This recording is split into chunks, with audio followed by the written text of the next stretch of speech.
नमस्कार दोस्तों, आप सबका स्वागत है। आज बुधवार का दिन है और आज 24 जून है। तो आज हम अपना दिन शुरू करेंगे भगवान गणेश की स्तुति करके। बहुत सिंपल सा मंत्र है। मैं पहले मंत्र आपको बताता हूँ क्या मंत्र पढ़ना है। ओम गम गणपतये नमः। ओम गम गणपतये नमः। तो हर रोज की तरह हम इसको 11 दफा करेंगे। आप भी चालू हो जाइए, अपनी माला अपने साथ ले लीजिए और हमारे साथ ज्वाइन कर ली। मैंने भी अपना काउंटर ले लिया है, तो ठीक है। हाथ जोड़ के भगवान का नमन करते हैं, गणेश जी का ध्यान करते हैं और मंत्र का उच्चारण शुरू करते हैं। ओम गण गणपतये नमः। ओम गम गणपतये नमः। ओम गम गणपतये नमः।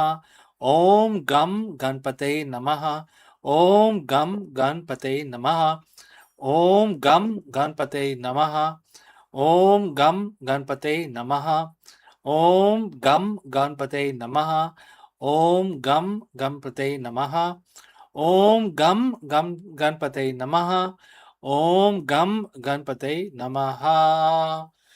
तो आज हमारी भगवान गणेश की स्तुति स्टार्ट हुई। अब हम सेफली अपना दिन शुरू कर सकते हैं। भगवान की हमने पूजा कर ली है।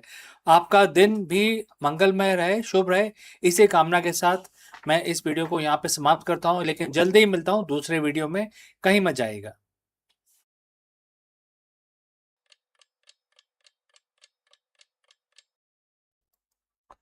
नमस्कार दोस्तों, आप सभी का स्वागत है। आज शनिवार का दिन है और आप सबको पता होगा कि जो शनिवार का दिन होता है वो कर्म के स्वामी शनि जी को समर्पित होता है। तो आज हम अपना दिन शुरू करने से पहले हम भगवान की स्तुति करेंगे। भगवान शनि महाराज की हम वंदना करेंगे और आप जैसे जानते हैं कि एक छोटा सा मंत्र हम पढ़ेंगे, इसको 11 दफा करेंगे और 11 दफा करने के लिए आप हमारे साथ जुड़ें और हम इस काउंटर का इस्तेमाल करते हैं हमेशा की तरह। आप जैसा मर्जी आप गिन सकते हैं, आप माला का इस्तेमाल कर सकते हैं, आप अपने मन में भी गिन सकते हैं, लेकिन 11 दफा करें अपना दिन शुरू करने से पहले। आज शनिवार को, हर शनिवार को आप शनि जी का ध्यान करें। चलिए हाथ जोड़ के नमन करते हैं और उनकी आराधना हम शुरू करते हैं। ओम शन शनश्चरे नमः। ओम शन शनश्चरे नमः। ओम शन शनश्चरे नमः। ओम शन शनश्चरे नमः। ओम शन शनश्चरे नमः। ओम शन शनश्चरे नमः। ओम शन शनश्चरे नमः। ओम शन शनश्चरे नमः। ओम शन शनश्चरे नमः। ओम शन शनश्चर्ये नमः। ओम शन शनश्चर्ये नमः। ओम शन शनश्चर्ये नमः।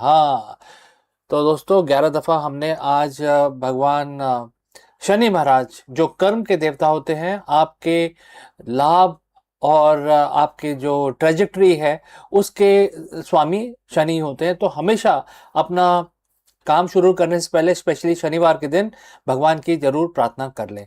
तो बहुत बहुत धन्यवाद हमारे साथ जुड़ने के लिए। आपका दिन शुभ हो। तब तक के लिए मैं आपसे इजाजत लेता हूं। अगले ही वीडियो में जल्दी ही मिलता हूं, कहीं मत जाएगा। नमस्कार। नमस्कार दोस्तों, आप सबका स्वागत है। अब हम विष्णु भगवान की स्तुति पूजा प्रारंभ करेंगे। एक मंत्र है, 11 बार उसका रिसाइटेशन करेंगे, उच्चारण करेंगे। तो आप हाथ जोड़ लीजिए और मेरे साथ नमन करिए भगवान विष्णु का। ओम वासुदेवाय नमः। ओम वासुदेवाय नमः। ओम वासुदेवाय नमः। ओम वासुदेवाय नमः। ओम वासुदेवाय नमः। ओम वासुदेवाय नमः। ओम वासुदेवाय नमः। ओम वासुदेवाय नमः। ओम वासुदेवाय नमः। ओम वासुदेवाय नमः। ओम वासुदेवाय नमः। तो दोस्तों हमारी आज की पूजा यहीं समाप्त होती है। मिलते हैं अगले वीडियो में जल्द ही। Hello friends, welcome to Akulmach Live. The global economy is at the crossroads. In this video, we break down why the next 72 hours are the most critical window for 2026 for investors, for business leaders, and also for the policy makers. With the outbreak of conflict in the Middle East and the recent IMF World Economic Outlook warning of a drop in the global growth rate to 3.1%, and therefore the stakes has never been so high. So what we got to do, what we should be aware of, stick around because we are going to discuss all of this. Right now, as you're watching this, a timer is ticking. It isn't just a countdown for a market opening or a single earning report. We're entering a 72-hour window that historians may look back on as the definitive pivot point for the global economy in 2026. So why now? Because we are seeing a perfect storm and it is converging. We have a volatile conflict in the Middle East that is threatening the world's most vital energy arteries.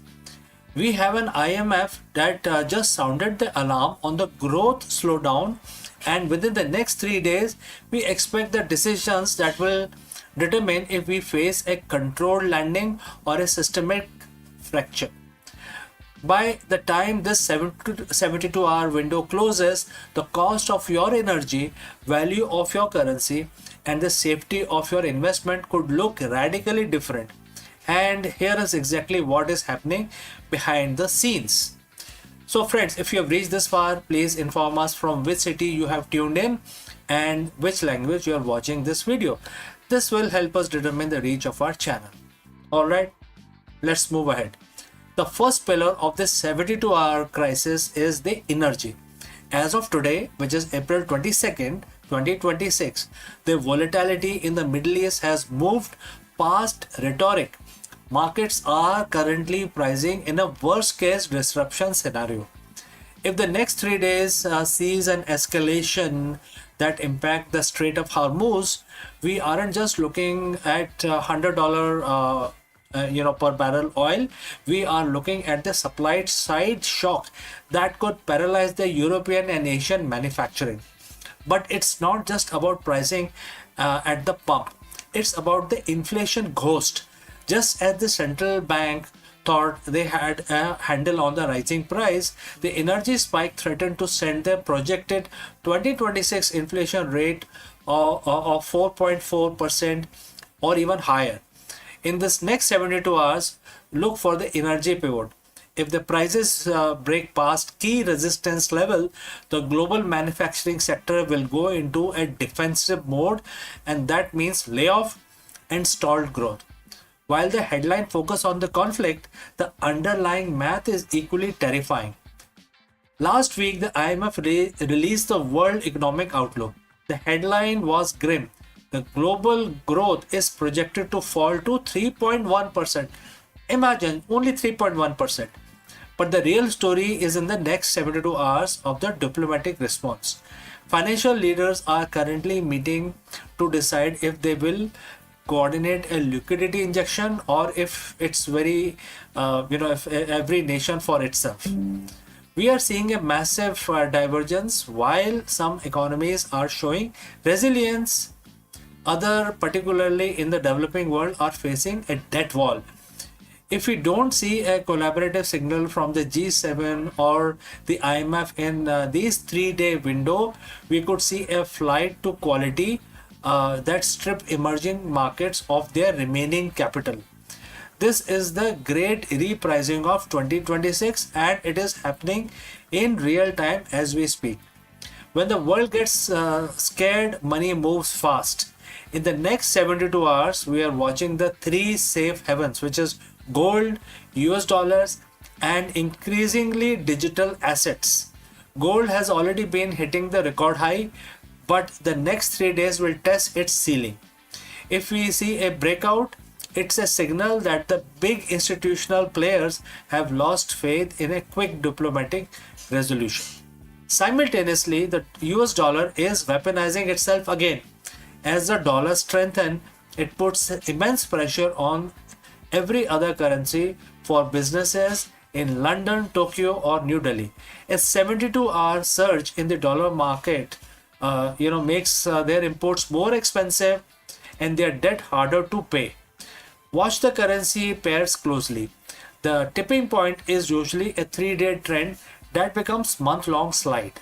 So what does this mean for people like you and me? The next 72 hours aren't about panic. They are about positioning. If you are an investor, watch the $100 oil per barrel mark and the 10-year treasury yield. If you are a business owner, look at your supply chain exposure in the Middle East. And if you are just watching your personal finances, understand that the low inflation era we hoped for is being challenged by these 72 hours of geopolitical reality. The world moves fast, but the economy moves in cycles. We are at the end of one cycle and the beginning of another. We'll be monitoring every headline, every market tick, and every diplomatic cable as they come in. Make sure you subscribe in a window. This is very critical.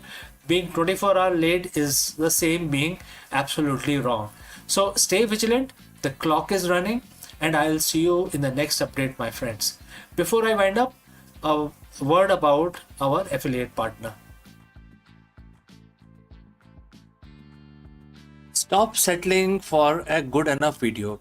If your built-in laptop camera looks like a grainy mess, it is time for an upgrade. Want to instantly level up your video presence? I like to present the Lenovo Performance FHD webcam. This is a game changer for your desktop setup. Technically, this is packed. It has a very sensitive RGB sensor, very crisp photographs it takes. Also comes with 2 microphones on board, which helps you to record very clear voice in stereophonic format. And these microphones are very sensitive. You can actually move away from the camera up to 2 meters and these microphones will pick up your voice without any problem. This is a very strong piece. This is very sturdy. Comes with tripod ready. Comes with a very long leash, so it gives you a lot of flexibility to place the webcam wherever you want to keep in your studio. And also it has a swivel base, which is also very handy. So if you want to basically level up your game and you want to pick up this camera at a discount, please click on the link here or scan the QR code. Now let's get back to our video.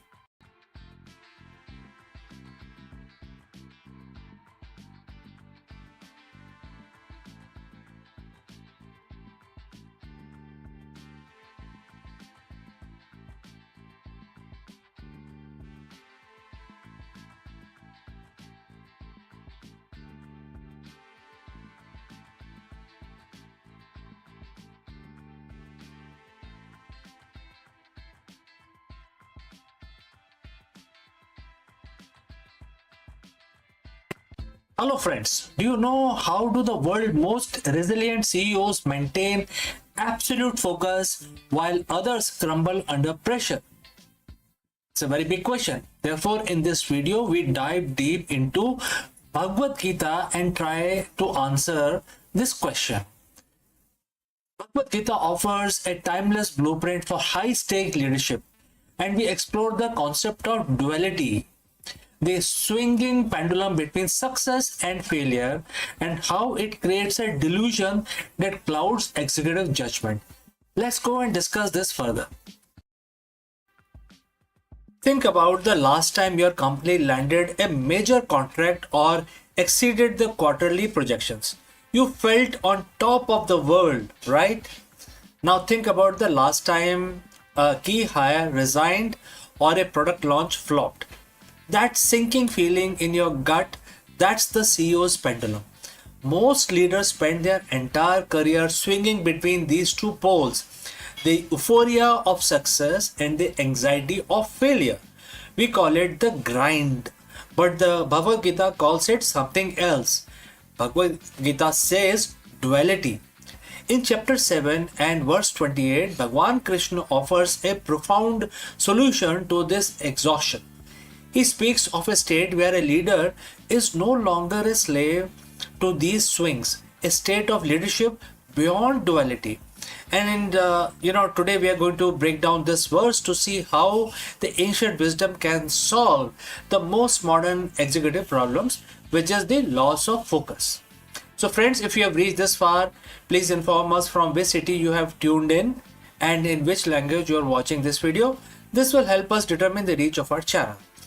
Now let's look at the verse itself. It says, and the quote starts, those who have acted piously in previous lives and in this life, whose sinful actions are completely eradicated, are freed from dualities of delusion and serve me with determination. Quote close. To a modern CEO, the pious and sinful might sound like religious jargon, but let's translate them into executive language. Pious action is integrity. It's doing the right thing when no one is looking. It is building a company's culture on transparency rather than shortcuts. Sinful action is exploitation. It is the growth at all cost mindset that burn out employees and cut corners on quality. Bhagwan Krishna is saying that your past and your present integrity creates a clearing in your mind. When you lead with ethics, you remove the noise of guilt and fear. Only then you are freed from the dualities of the delusion. What is this delusion of duality? In the boardroom, duality is the belief that I am the last win. Alright? Or I am the last lose. When you are stuck in a duality, your decision making becomes reactive. If the market is up, we become overconfident and take reckless risk. If the market is down, we become paralyzed by fear and micromanage. This is the delusion.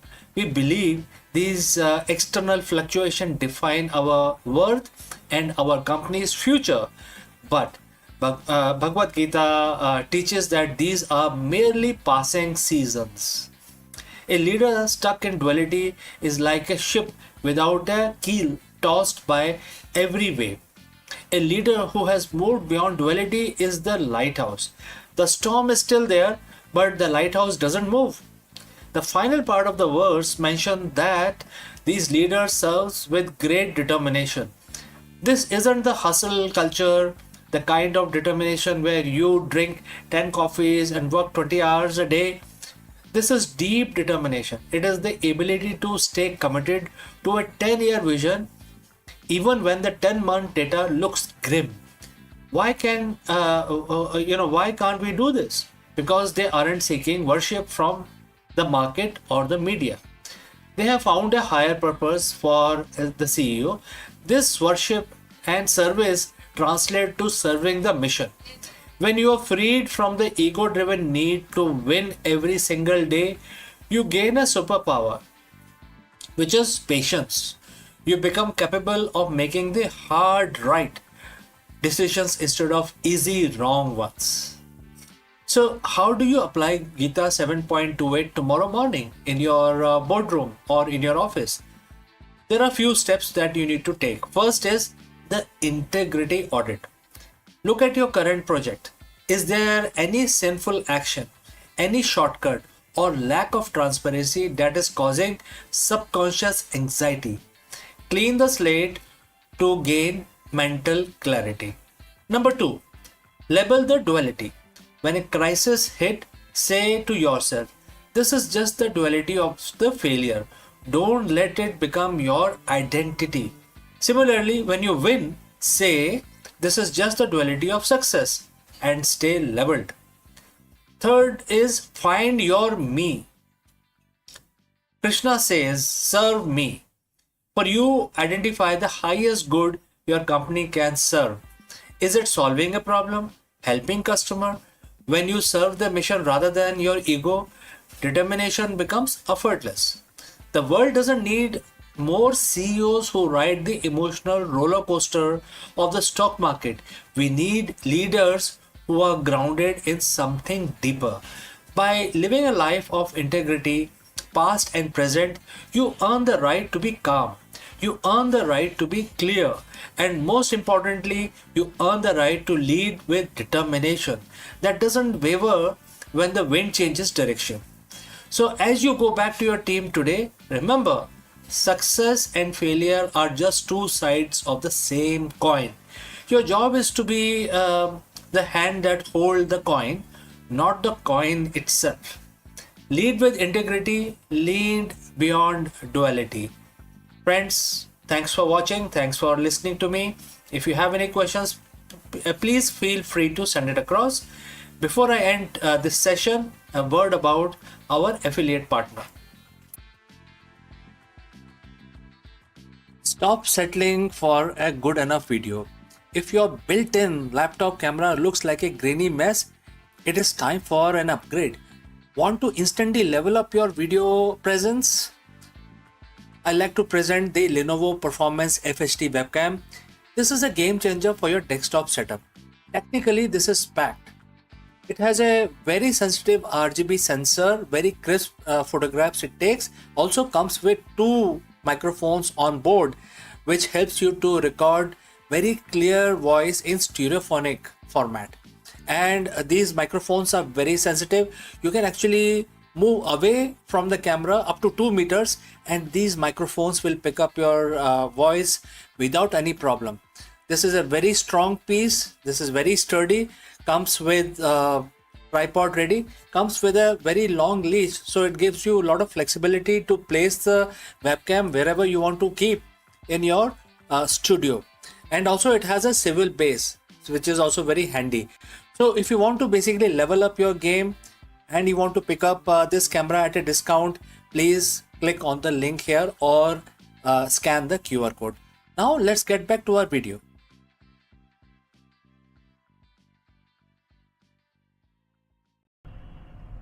Friends, a very big question that we want to address today is, are we alone or are we just being watched? For decades, we have scanned the stars for signals, but new speculation from SETI and leading astrophysicists suggest a chilling possibility. It is already too late to hide. While we search for them, humanity has spent the last century broadcasting our presence to the cosmos.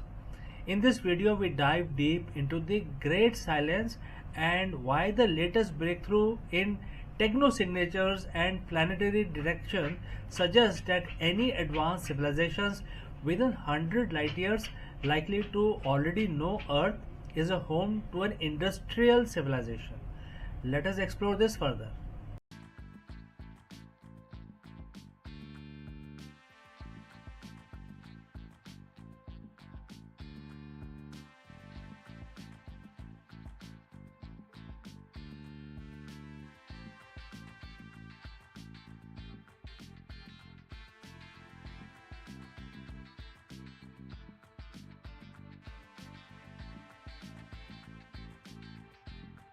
Long before modern medicine built its labs, ancient India nurtured a science of life that saw health as a harmony, healing as compassion. At the heart of this tradition stood Charak, the physician sage whose Charak Samhita became the cornerstone of the Ayurveda. He was not merely cataloging herbs or treatment, he was shaping a philosophy where the well-being of human, animals, and the environment were inseparably bounded. So let's find out more. In the grand tapestry of ancient Indian wisdom, Charak stands as one of the most luminous thread. A physician, a philosopher, and the scientist of the 2nd century CE, Charak is remembered as the principal architect of Ayurveda, the science of life. His magnum opus, the Charak Samhita, is not merely a medical text but a holistic philosophy of health, weaving together the mind, the body, and the spirit and the environment into a unified vision of well-being. Charak's genius lay in his insistence that health was not the absence of disease but the balance of forces. He articulated the Tridosha theory, which is called Vat, Pith and Kaph. That means the force of movement and the transformation and the structure derived from the element of the nature. So As he actually mentioned, it is as a governing principle of philosophy and physiology. So these are not mystic abstraction, but keen observations of how body respond to diet, climate, stress, and lifestyle. In his view, medicines were not about suppressing the symptoms, but restoring the harmony. His philosophy resonated deeply in 2026 when modern medicine increasingly embrace personalized care, preventive health, and integrative approach. So, if you have reached this far, please inform us from which city you are tuned in and which language you are watching this video. This will help us to determine the reach of our channel. So, moving forward, about Charak. Equally profound was Charak's emphasis on prevention. He prescribed a daily regime, that is dincharya, but that's what we call in Hindi. Then the second option he has given, seasonal routine, which is ritucharya, and a dietary discipline as the pillar of resilience. He warned against the excess, idleness, and the neglect of nature's rhythm. Today, as the humanity faces epidemics of lifestyle diseases, diabetic, hypertension, obesity, his preventive ethos feels prophetic. And the public health campaign echoes his wisdom. Lifestyle is a medicine and balance is survival. Charak also recognized the inseparability of human and animals. His text include reference to veterinary care, acknowledging that the health of domesticated animals are vital to agrarian societies. In 2026, his vision expand into the modern concept of health, which link human, animal, environmental well-being. Zoonotic diseases, climate-driven epidemics, and ethical debate about animal welfare remind us that the Charak's holistic worldview was centuries ahead of its time. The Charak Samhita catalogued hundreds of medical plants and minerals and formulations. Many of these are like turmeric, neem, ashwagandha. They are now globally recognized for their therapeutic properties. In 2026, the pharmacological and research continues to validate Charak's pharmacy and the kind of formation he actually written in his Charak Samhita, and offering sustainable alternative to synthetic drugs. His insistence on empirical observation and documentation of foreshadows the scientific method itself. Charak's relevance today extends beyond medicine into ethics and ecology. He demanded that physician embody compassion, humanity, and humility and discipline while treating patient as a whole being rather than simply a medical case. So in an era of AI diagnostics and robotic surgeries, his reminder that the healing is a moral duty is invaluable. Technology may augment skills, but empathy remains irreplaceable. So equally, Charak's ecological sensibility feels urgent in the age of climate crisis. He viewed human as inseparable from their environment and emphasizing harmony with nature. The pollution of air, water, and soil is not merely an environmental issue, it is a medical issue also. So his integrated worldview offers guidance for planetary health, reminding us that the well-being of human, animal cannot be divorced from well-being of Earth itself. Looking ahead, the scope of Charak's vision in 2026 and the beyond is vast. Ayurveda is no longer confined to India. It is a part of global movement towards the integrative medicines. AI-driven diagnostics, genetic engineering, and space medicine may dominate headlines, but Charak's principle of balance, prevention, compassion remain timeless. His legacy challenges to ensure that science serve a life, not merely a survival, that medicine heal not only body but communities and ecosystem and of course future. So Charak's voice carried across millennia remind us that health is not a conquest but a care, not a control but a balance. In the quiet wisdom of his verses, we find a compass for navigating the complexities of modern health, a call to remember that healing is both art and science, rooted in the respect of all lives, all living beings. So, when we talk about Charak's vision is never confined to the boundaries of his era. It was a philosophy meant to endure. In his teaching, health was not a privilege but a responsibility. Not a fleeting cure but a lifelong balance. He saw human, animal, and the environment as a thread of the same fabric, each dependent on other for the strength and the survival. The worldview resonated powerfully in 2026 when the challenges of climate change, zoonotic diseases, and the lifestyle disorder demand a holistic response.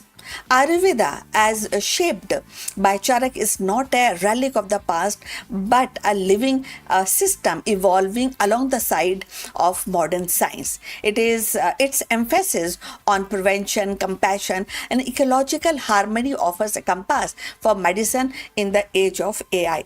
Biotechnology, planetary health, as researchers validate ancient formulations and integrate them with a cutting edge therapies, Charak's legacy continues to expand and bridging the tradition, innovation, humanity, and nature. So, again, we will actually understand the story of Charak is ultimately a reminder. A healing is not a conquest, but definitely a care. And in the pulse of Ayurveda, we hear his enduring message that well-being is not only for today, but for tomorrow, and for all the life that walks, flies, swim, and breathe beneath the same sky. So we have come to the end of this video. Please like and subscribe our channel.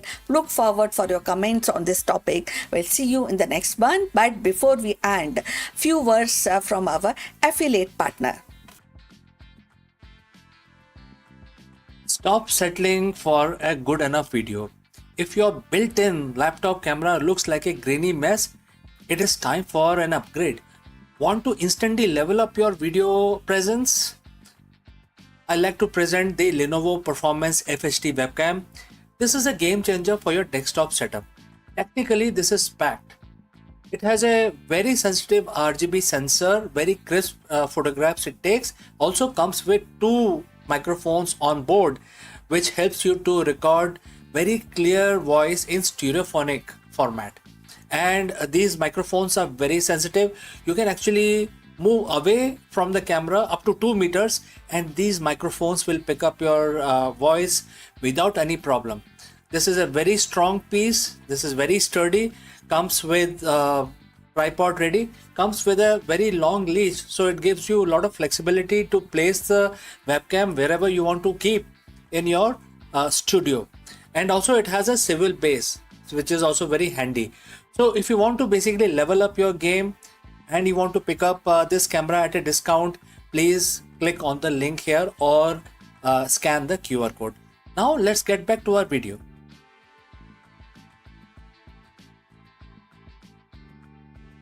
Twilight chambers of bat caves. Science listens to the whispers carried on wings. Each flutter is more than a movement. It is a messenger of hidden viral world evolving in silence yet capable of reshaping human history. These caves are ecological crossroads where bats, viruses, and environment is intertwined in a delicate balance.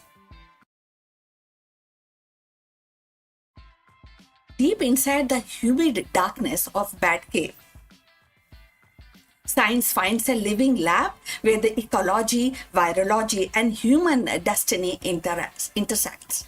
Bats, with their extraordinary diversity and a global distribution, are reservoir of countless viruses, many harmless within their host, but some with the potential to leap across the species boundaries. The study of virus ecology in these caves is not simply an exercise in curiosity. It is a frontline defense against the next pandemic.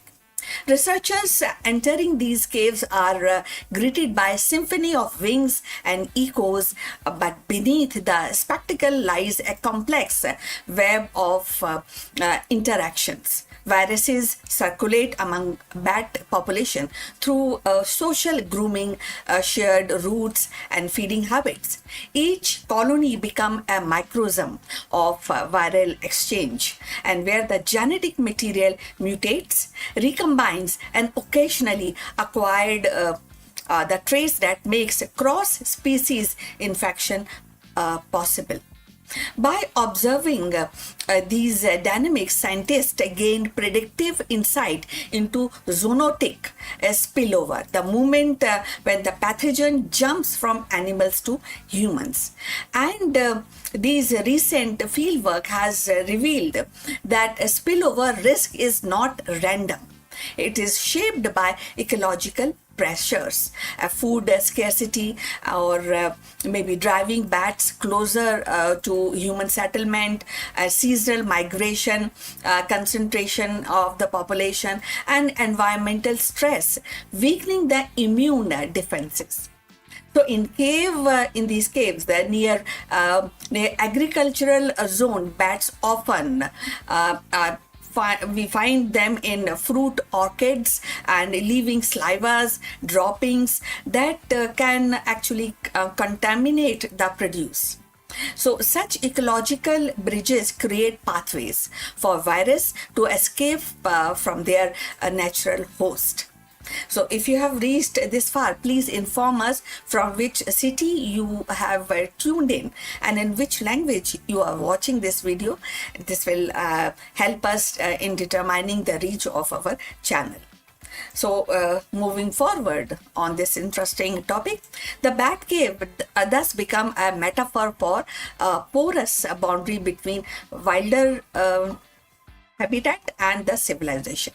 By squeezing viral genomes and collecting them from the salivas and other material which is like droppings, scientists can map evolutionary trajectories, and identifying which strain show sign of adapting to mammalian cells beyond bats.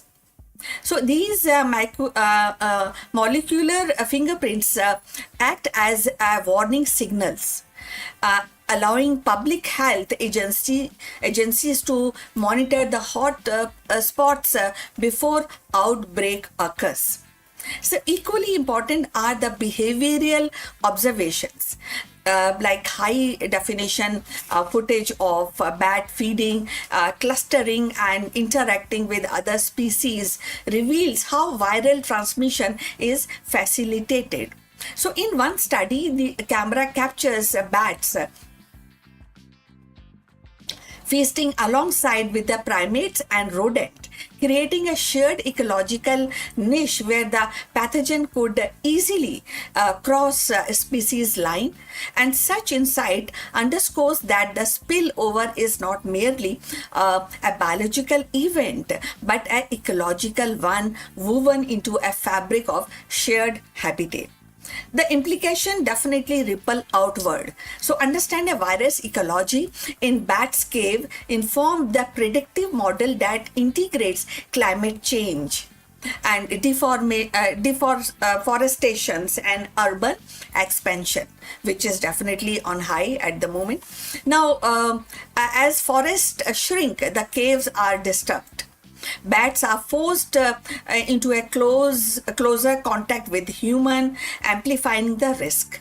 So, by stimulating these scenarios, scientists can forecast where and when spillover is most likely and guiding surveillance and intervention strategies. They can work on that, these kind of strategies. Yet, the narratives is not one of the fear alone. So, bats are vital pollinators, you know that, and insect controllers. So essential to definitely essential to ecosystem. Now, when we demonize them and would be like counterproductive. So instead, the lesson from the virus ecology is balance, protecting bat habitats, reduce stress on population, thereby lowering the viral shedding and minimizing the human exposure. So conservation becomes a form of public health.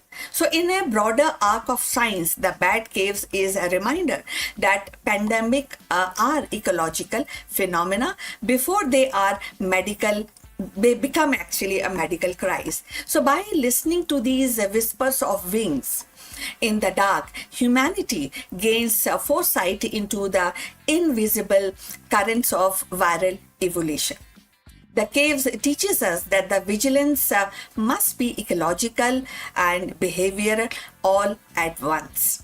So, thus, the study of virus ecology is bats in the bats cave is not confined to academic genres. It is a story of anticipation, resilience, and interconnectionness.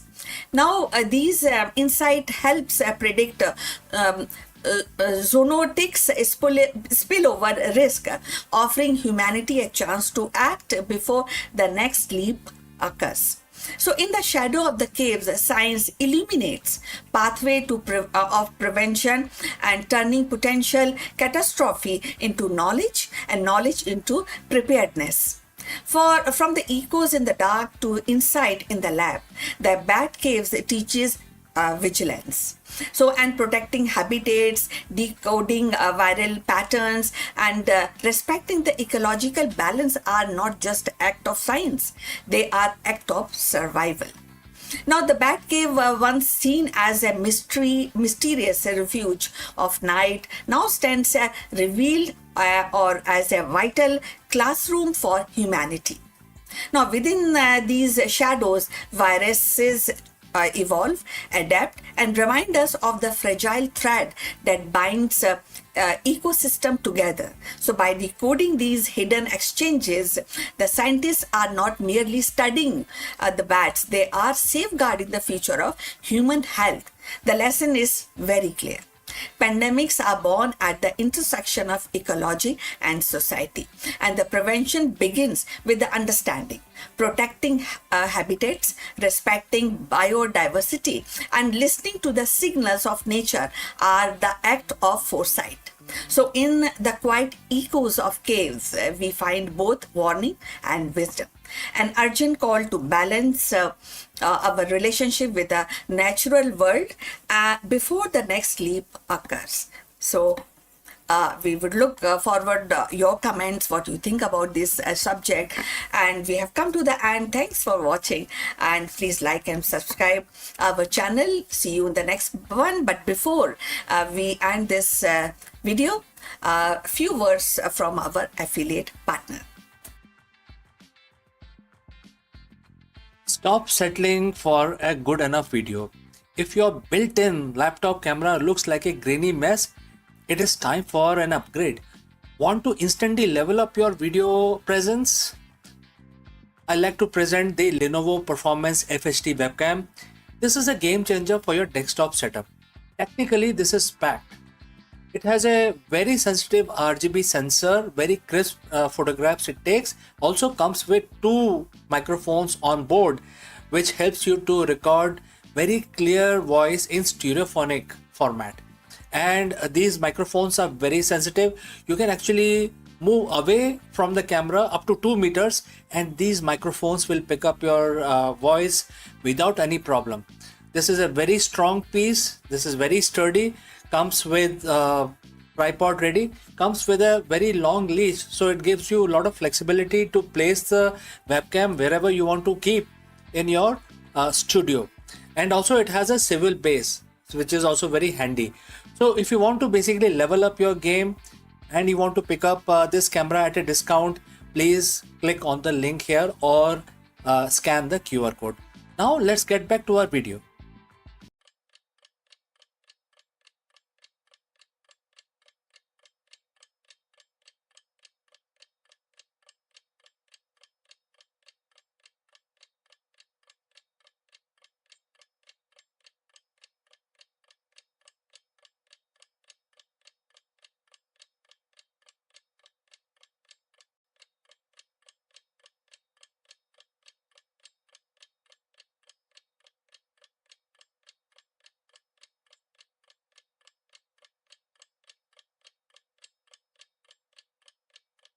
Hello, friends. What happens when the world's most powerful firm trade their algorithm for ancient philosophy? We are dissecting the high-stake friction between ruthless efficiency and the human need for meaning. It is July 2026 and the era of silicon-driven productivity has hit a wall. To survive this year's market shift, the world's most powerful CEO are bridging the gap between high-tech metrics and the human-centric wisdom. Discover how redefining modern leadership through the purpose rather than mere data points is the only way to build a future-proof corporate culture. So let's find out more about this. In the early years of a digital revolution, algorithms were hailed as the ultimate arbiter of efficiency. They promise precision, speed, and the elimination of human error. Corporations invested billions in predictive analytics, machine learning model, and automated decision system, and they were convinced that the future of strategy lay in the cold logic of computation. Yet, as the dust of technological euphoria settles, a new reality is emerging, and that is human capital. The creativity, the intuitions, and the adaptability of people is outperforming the algorithm in the most critical arena of strategy. The shift began with the recognition that the algorithm, while powerful, are bounded by the data they consume.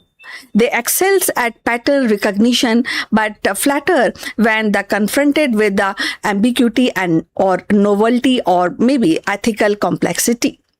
Human being, by contrast, thrives in uncertainty.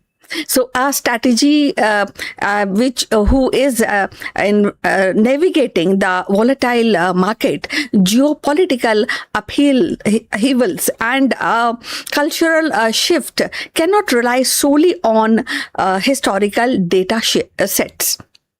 So they must interpret the signals, the imagine possibilities, and craft narratives that inspire collective actions. So this is where the human capital assert its superiority. So in the ability to connect dots that machine cannot see or maybe and to imbue the decision with the meaning that algorithm cannot generate. So consider the realm of leadership. Algorithm can optimize supply chain or forecast consumers' behavior, but they cannot galvanize a workforce around a shared vision. So leaders who harness the empathy, storytelling, and the moral conviction create momentum that no machine can replicate. So the pandemic underscored this truth. Organizations that thrived were not those with the most sophisticated predictive model, but those whose leader communicated trust, adapted policies with compassion, and empowered the team to innovate under pressure. So human capital became the decisive factor in resilience. Creativity is another domain where the human outperform. Algorithm can remix existing ideas. But genuine breakthrough, whether in art or in science or in entrepreneurship, spring from the human capacity to dream beyond constraints. So the innovation of the electric car, or the rise of social enterprise, or the fusion of ancient wisdom with modern leadership practices are not a product of algorithm, and it cannot be calculated by algorithms. So they are the fruit of imagination, risk taking, and the courage that defy conventions. So in this sense, human capital is not merely outperforming our algorithm. It is also redefining the very boundaries of progress. So friends, if you have reached this far, please inform us from which city you have tuned in, and this will definitely help us to determine the reach of our channel. So now continue with our discussion. Now comes the kind of a question of ethics and value. Now, ethics and value further highlight the limit of automation. Algorithm can recommend action, but they cannot actually find out the moral consequences. Should a company prioritize the profit over sustainability? Should a government deploy surveillance technology at the cost of privacy? So these are not computational questions, they are human dilemmas. The strategy shift acknowledge the decision of consequences must be grounded in values, and only human judgment can navigate the terrain of responsibility. So in fact, the most forward-thinking organizations are embedding the ethic officers, diversity actually companion. They are appointing diversity companions and cultural stewards into their strategy team role that algorithm cannot fulfill. So the irony is that the triumph of human capital does not diminish the importance of algorithm. Instead, it reframes them as a tool rather than the masters. So algorithm provide insight, but human decide which insight matters. Machine accelerate the processes, but human determines the decision of continue with that kind of way or decision, maybe a direction of travel. The strategy shift is not about rejecting a technology. It is about reclaiming the agency. It is about recognizing that the ultimate competitive advantage lies not in faster computation, but in a deeper connection between people, ideas, and value. This shift also signals a new era of organizational design. Companies are investing less in rigid automation and more in cultivating the adaptive talent. So training programs emphasize critical thinking, emotional intelligence, and cross-disciplinary collaboration. So recruitment strategies giving priority to diverse of perspective, knowing the innovation that flourishes at the intersection of differences. So the workplace is being reimagined as a lab of human potential, where algorithms serve as an assistant, not as the architects. So the implication ripple outward. In education, curriculum are evolving to balance digital literacy with humanistic inquiry. In governance, the policymakers are learning that the algorithm regulation must be tempered by public dialogue and ethical foresight. So in culture, the stories that resonate are not those of machine conquering the humanity, but the humanity reclaiming the role as an author of destiny. So the narrative is shifting from human versus algorithm to human beyond algorithm. So ultimately, the strategy shift is a reminder of that what makes us as a human.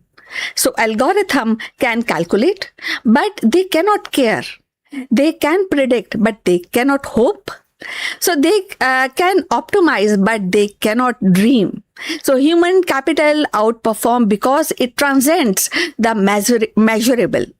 It brings to strategy that intangible forces of imagination, empathy, and the moral courage.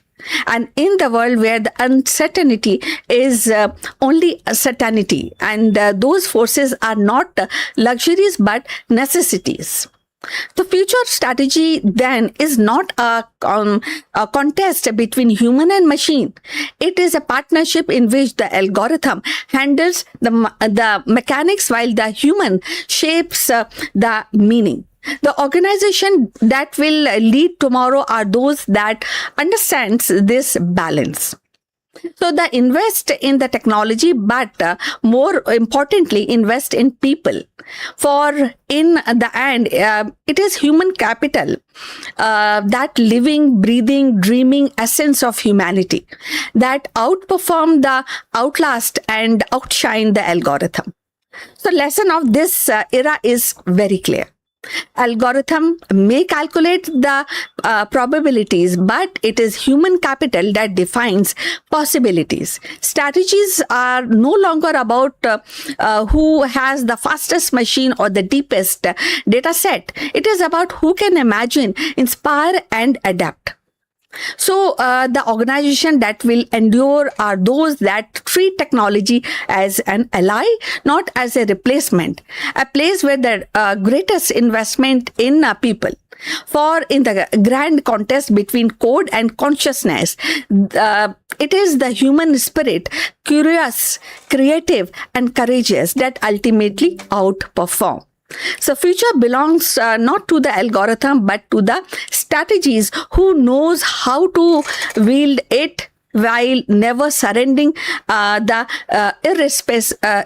irreplaceable power of human judgment. So what do you think about this? And please post your comments on this topic. Also, kindly like and subscribe our channel. So we'll meet in the next one. Till then, take care. Bye.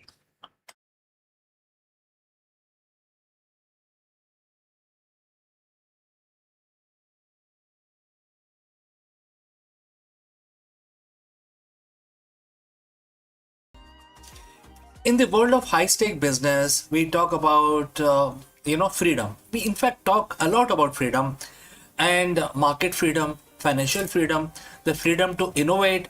But for the modern CEO, the reality is often opposite. You are tethered to the stock ticker, bound by the expectations of the board, and often a prisoner to your own decision-making loop. We call this the invisible ceiling, the point where your intelligence and hard work cannot take you any further because your mind is too cluttered with the noise of the trade. But what if there was a way to achieve a state of strategic liberation, a state where you operate with absolute clarity, where your decisions are not reactive but visionary? Over 7,000 years ago, a roadmap for this exact state was laid out in a dialogue on a battlefield. Today we are looking at Bhagavad Gita chapter 5 verse 17. It's not just a spiritual mantra, it is the ultimate executive manual for the 21st century. Those whose intellect is merged in Him, whose mind is one with Him, who are established in Him, for whom He is the supreme goal, their sins being dispelled by knowledge, go to the state from which there is no return. Well, this is a quote and translated into English. So friends, if you have reached this far, please inform us from which city you have tuned in and in which language you are watching this video. This will help us determine the reach of our channel, and I will also know who's watching and who's not. Now let's proceed further. To a CEO, this might sound like a religious abstraction, but let's translate this into leadership language. The words identify 4 pillars of focus. First, intellect. What is the intellect? Your strategic analytical power. Next, mind. your emotional intelligence and focus. Third, establishment, your core values and conviction. Fourth, the goal, your ultimate vision or the North Star. So the Gita suggests that when these four are aligned with supreme truth, or in the business terms, a transcendental purpose, you reach a state of no return. In business, that is a definition of the legacy. One of the most striking phrases in this verse is the sin destroyed by knowledge. In a boardroom, we don't use the word sin, but we do use word error. In this context, sin refers to the mental impurities that could cloud judgment. Ego, attachment to a specific outcome, fear of failure, cognitive biases, etc. Think of these as the cognitive debt. Every time you make a decision based on your ego rather than data point, you base on how we have always done it rather than the truth. You accrue debt. This debt slows your company down and it creates a friction. So the Gita says this debt is destroyed by knowledge, not just information. We have plenty of that, but realized knowledge is missing here. This is the ability to see the market, your competitor, your own team exactly as they are, without distorting the lens of your own desires or fears. When knowledge destroys error, liberation begins. The verse ends with bold promise, the path of liberation where there is no rebirth. The spiritual terms, this is the moksha. In the boardroom, this is the high performance flow state. No rebirth means you stop repeating the same mistake. Have you ever noticed that how some companies seems to hit the same wall every 5 years? The same culture issues, the same product, market fit struggles, the same leadership turnover, and that is a cycle of rebirth in business. The strategic liberation means moving past those cycles. It means your leadership has evolved to a point where you are no longer a manager of crisis, but a creator of realities. You have reached a level of clarity where you don't have to go back to the old ways of struggling. You are no longer reacting to the waves. You are the ocean yourself. So how does you apply Gita 5.17 on a Tuesday morning before a merger or a product launch? I have few tips for you. First, fix the intellect. Start your day by detaching from the outcome. Focus entirely on the integrity of the strategy. Next, dissolve your ego. Ask yourself, am I making this choice to be right or to be effective? If it is to be right, that's the sin. And the verse mentions this very clearly. Let knowledge dissolve it. Right? Next is establish the North Star. Ensure your supreme goal isn't just this quarter's earning, but a purpose that provides value to the world. When your goal is supreme, your stamina becomes infinite. True leadership isn't about control, it's about alignment. Chapter 5, verse 17 of Bhagavad Gita teaches us that when our intellect, mind, and faith are fixed on a truth higher than our own, we become liberated from the friction of the corporate world. We move beyond the boardroom. We stop being driven by the fear of loss and start being pulled by the power of vision. This is the strategic liberation. That is the path of the sage leader. The question isn't whether you can afford to learn these lessons. The question is, can you afford the rebirth of your past mistakes, and what happens if you don't? My name is CK, and this has been a look into the timeless wisdom of Gita for the modern executive. Thanks for joining live. Thanks for listening. Before we move on to the next video, a few words about our affiliate partner. Stop settling for a good enough video. If your built-in laptop camera looks like a grainy mess, it is time for an upgrade. Want to instantly level up your video presence? I like to present the Lenovo Performance FHD webcam. This is a game changer for your desktop setup. Technically, this is packed. It has a very sensitive RGB sensor, very crisp photographs it takes. Also comes with two microphones on board, which helps you to record very clear voice in stereophonic format. And these microphones are very sensitive. You can actually move away from the camera up to 2 meters, and these microphones will pick up your voice without any problem. This is a very strong piece. This is very sturdy. Comes with tripod ready. Comes with a very long leash, so it gives you a lot of flexibility to place the webcam wherever you want to keep in your studio. And also it has a swivel base, which is also very handy. So if you want to basically level up your game and you want to pick up this camera at a discount, please click on the link here or scan the QR code. Now let's get back to our video. Hello friends and namaskaram. What would happen to the global economy if the humans suddenly lost the ability to lie? Very important question, and therefore in this video we dive into the fascinating thought experiment.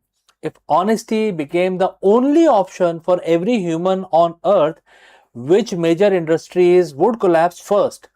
From high-stake advertising to political campaigning to the complex world of corporate PR and everyday sales, we analyze the business model that depends entirely on the white lie.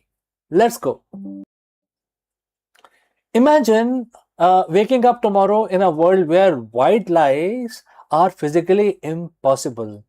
You go to work, your boss asks, how was your weekend? And instead of the polite, it was great, thanks, you are compelled to say, it was miserable. I spent the whole time stressed about this presentation. Now imagine that the same filter or lack of thereof applied to every transactions, every advertisement and every political speech on the planet. Today we are embarking on a thought experiment.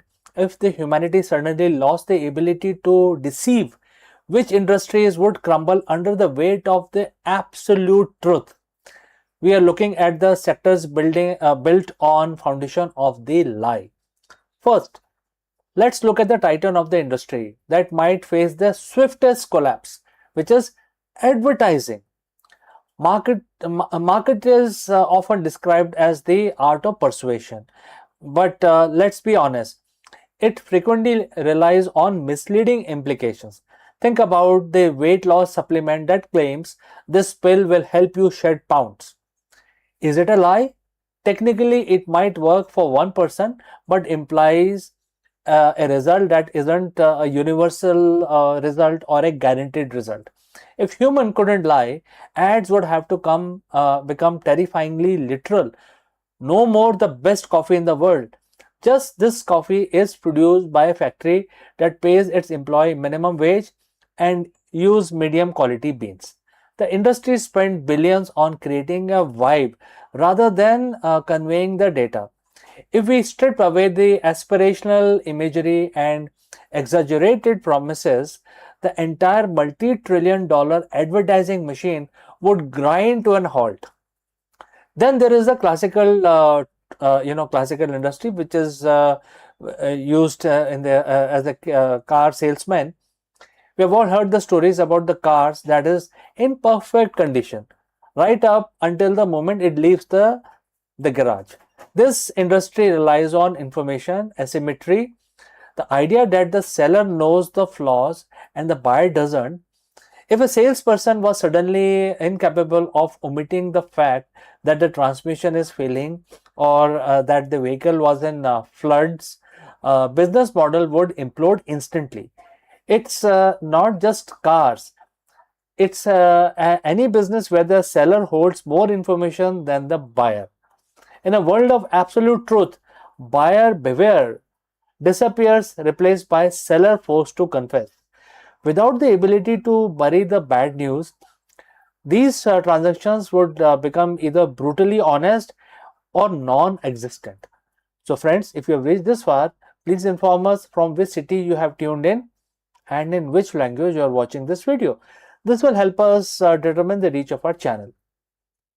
Now, let's talk about the industry that thrive on the spin, which is politics. The public relation is in many ways the art of controlling a narrative by selecting which truth to be highlighted and which to bury. If the politicians are incapable of lying, the standard campaign trail would disappear overnight.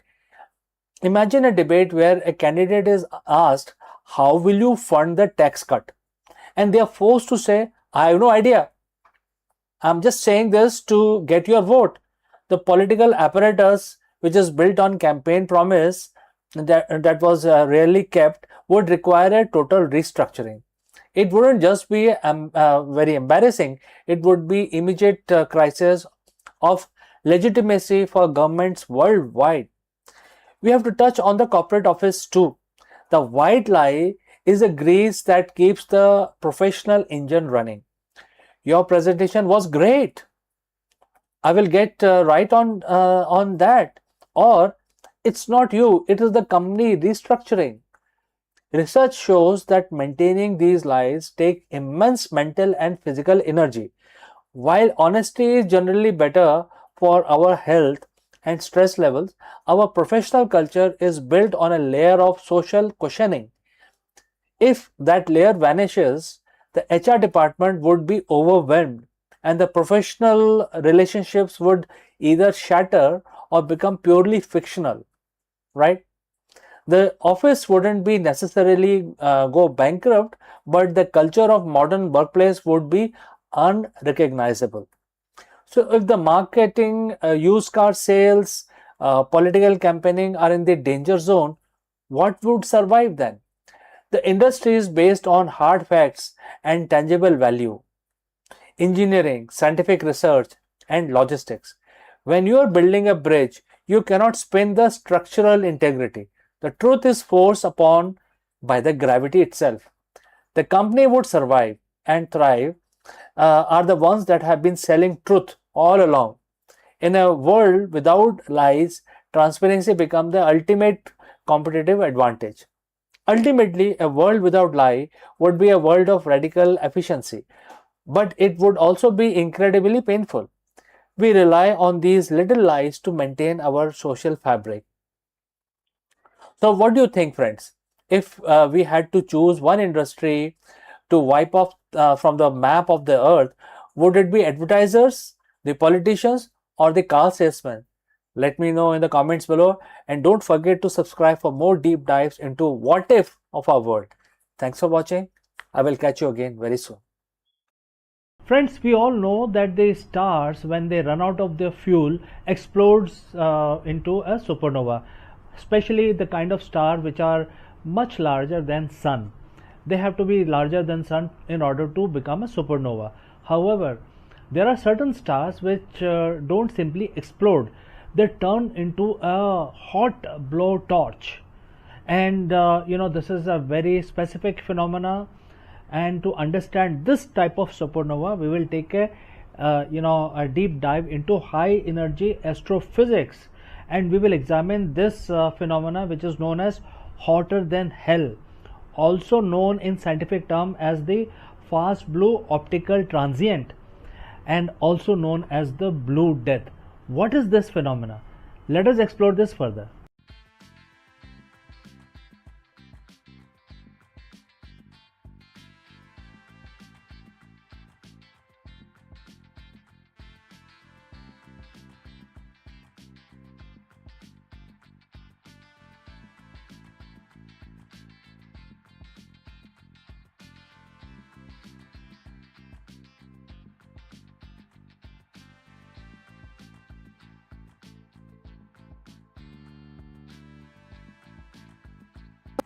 In the dawn of civilization, when society sought order amid the chaos of human desire and duty, a sage named Manu stepped forward to weave the law into life.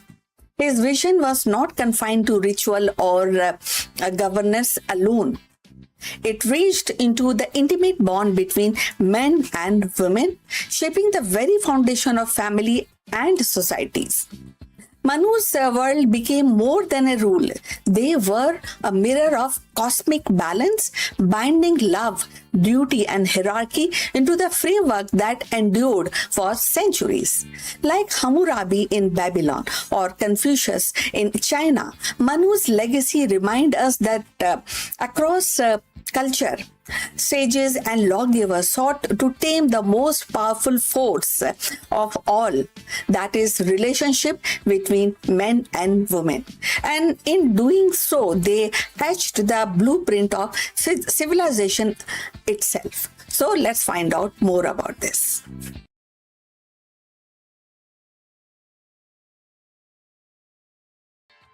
In the tapestry of ancient Indian thought, few figures loom as prominently as Manu, the legendary lawgiver whose name is inseparably tied to the Manusmriti, a text that sought to codify the rhythm of human life.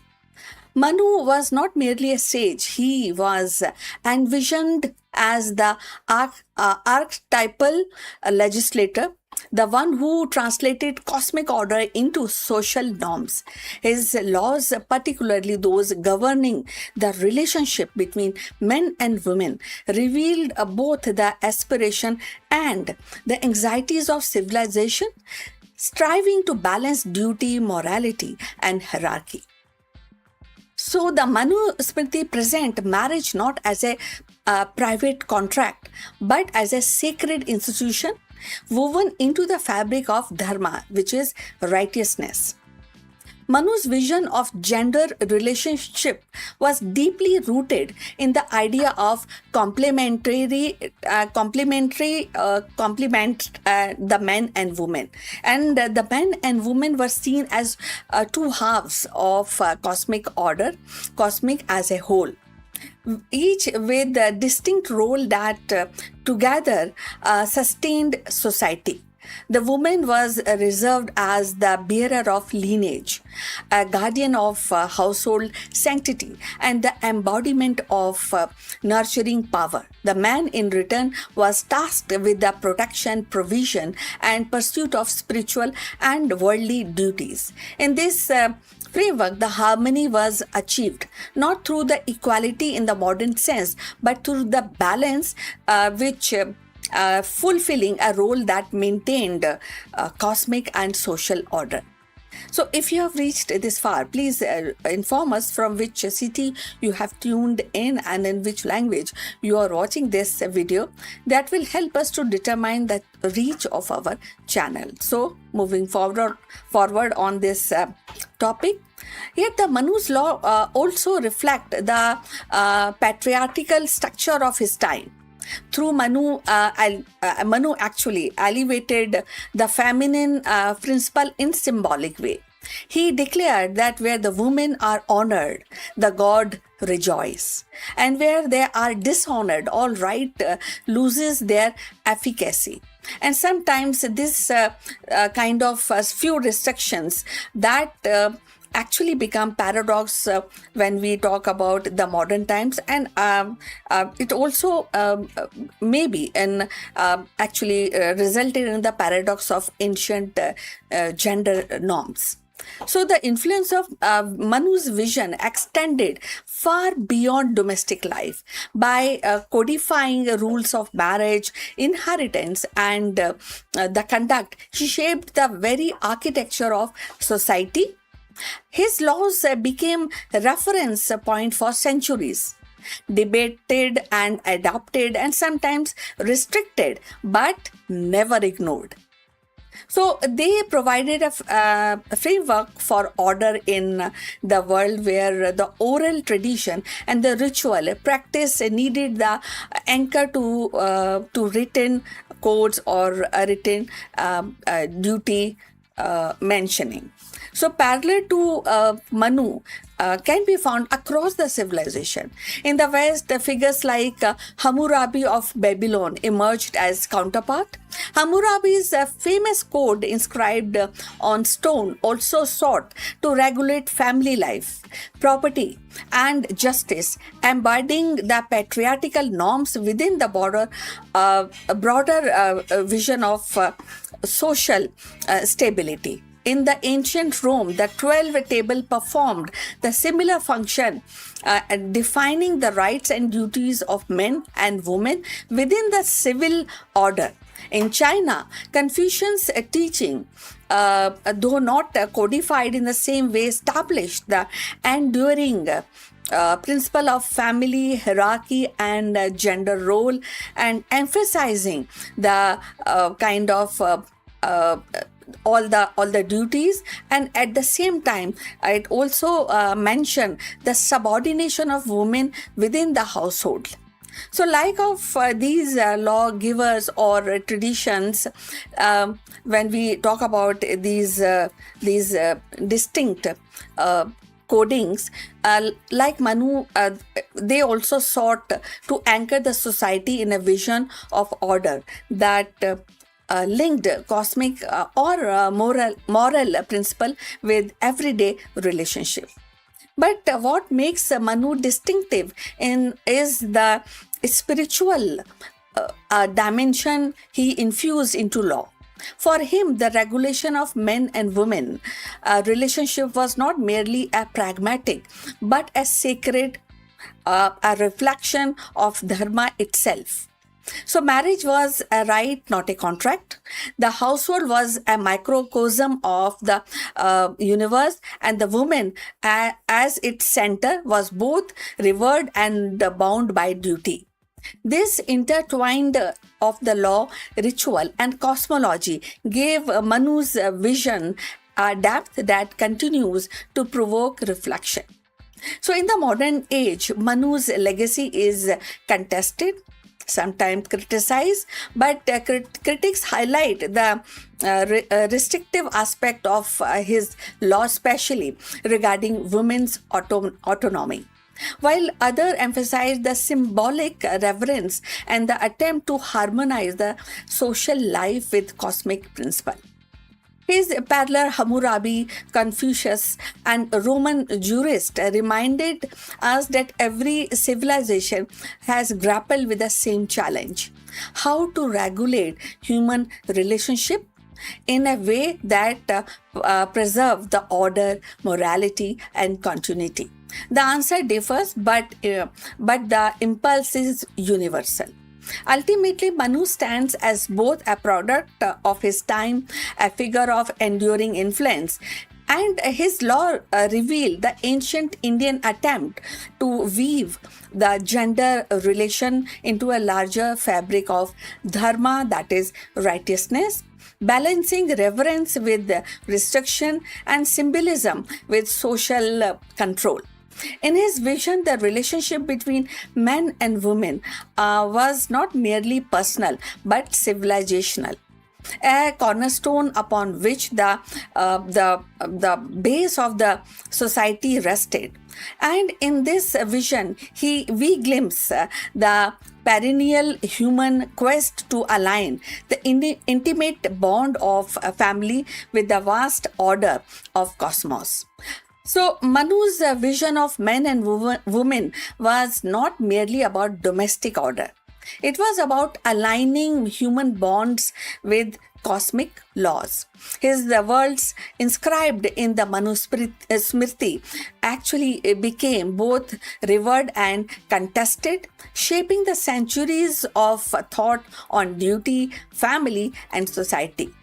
Like Hammurabi's stone tablet or Confucius' teaching, Manu's legacy reminds us that every civilization sought to anchor relationship in principle larger than themselves. His laws may reflect the paradox of their ages, but reverence entwined with restriction, but at the same time they endure as a testament to humanity's a timeless quest for harmony between love, duty, and greater order of the world. So, we have come to the end of this discussion. Please mention or write your comments on this topic. Also, please like and subscribe our channel. Look forward for your comments and see you in the next one. But before we end, few words from our affiliate partner. Stop settling for a good enough video. If your built-in laptop camera looks like a grainy mess, it is time for an upgrade. Want to instantly level up your video presence? I like to present the Lenovo Performance FHD webcam. This is a game changer for your desktop setup. Technically, this is packed. It has a very sensitive RGB sensor, very crisp photographs it takes. Also comes with two microphones on board, which helps you to record very clear voice in stereophonic format.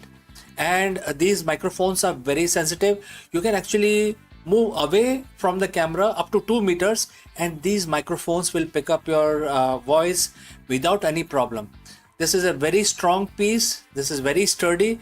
Comes with tripod ready. Comes with a very long leash, so it gives you a lot of flexibility to place the webcam wherever you want to keep in your studio.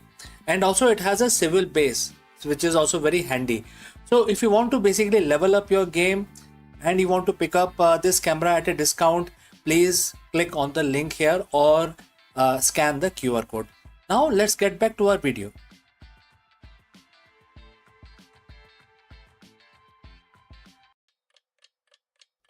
Hello friends and Namaskaram. Oil India Limited has officially reported that there is a presence of natural gas in the Andaman offshore basin, a major milestone in the India's quest for energy security.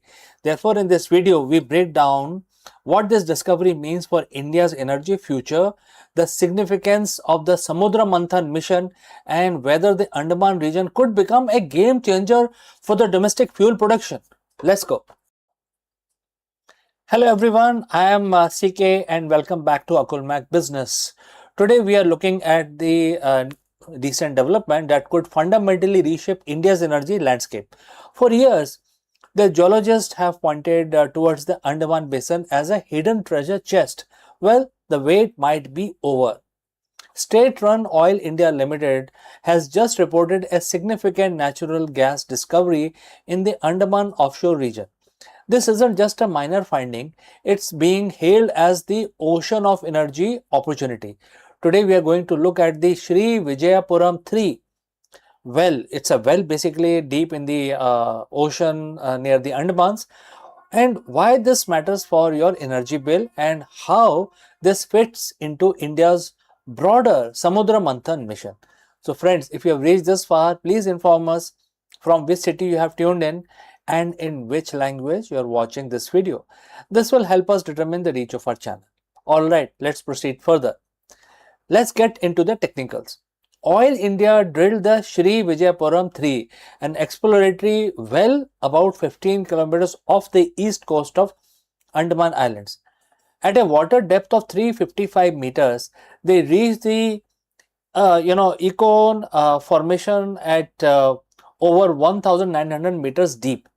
What is the result? The result is continuous gas flaring during the initial production testing. This is the smoking gun of the oil and gas world. It confirms that the reservoir isn't just a theory, it's an active working petroleum system. Remarkably, this is is the second positive find of just 3 exploratory wells drilled at the specific campaign. The odds are looking better than ever. So the big question is, why now? This discovery is a direct outcome of the Samudra Manthan mission, the National Deep Water Exploration Mission announced by Prime Minister Mr. Narendra Modi on the Independence Day in 2025. The goal is very clear: to move beyond shallow water and unlock the true hydrocarbon potential of India, which is deep water offshore basins. Oil India isn't going at this alone. They are building a strategy to coordinate with global deep water heavyweights. Think of names like Petrobras, Total Energies, BP, Shell, and ExxonMobil. This is about to bring the world class technology to our own backyard, and this is our own Guyana movement. You might remember how massive offshore discovery transformed Guyana's economy.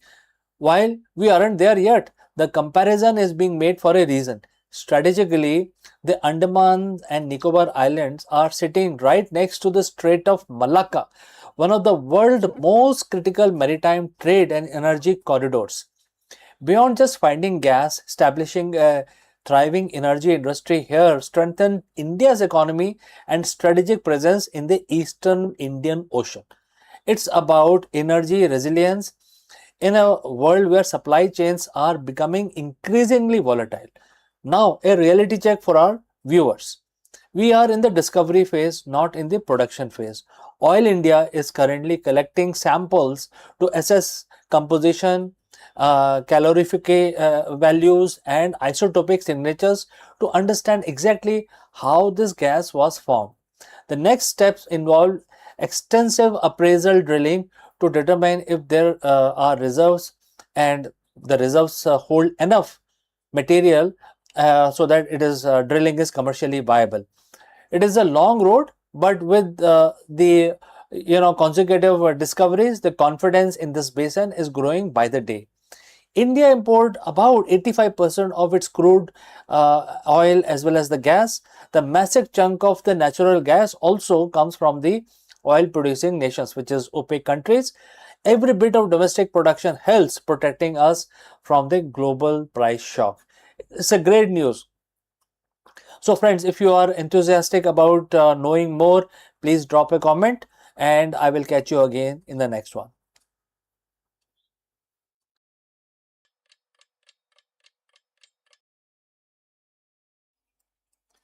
नमस्कारम दोस्तों, आप सबका स्वागत है।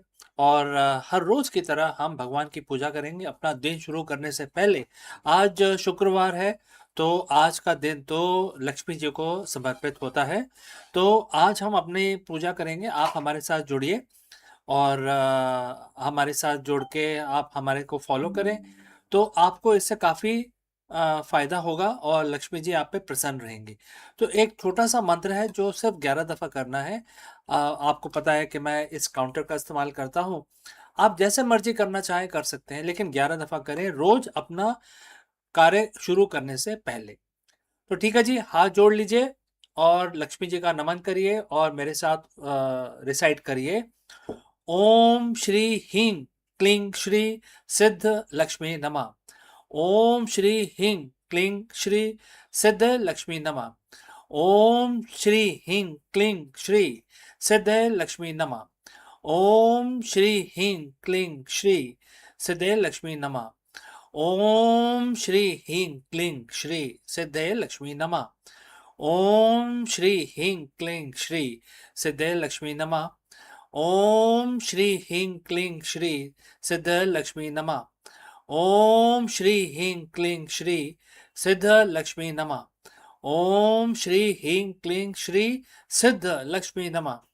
ओम श्री ह्रीं क्लीं श्री सिद्ध लक्ष्मी नमः। ओम ह्रीं क्लीं श्री सिद्ध लक्ष्मी नमः। ओम श्री ह्रीं क्लीं श्री सिद्ध लक्ष्मी नमः। ओम ह्रीं क्लीं श्री सिद्ध लक्ष्मी नमः। ओम ह्रीं क्लीं श्री सिद्ध लक्ष्मी नमः। हमारी पूजा समाप्त हुई और हाथ जोड़ के आप नमन कर लीजिए, लक्ष्मी जी का ध्यान कर लीजिए। तो दोस्तों, आपका शुभ रहे आपका दिन और मैं जल्दी ही मिलता हूँ दूसरे वीडियो में। इस वीडियो में आपसे विदा लेता हूँ। नमस्कार।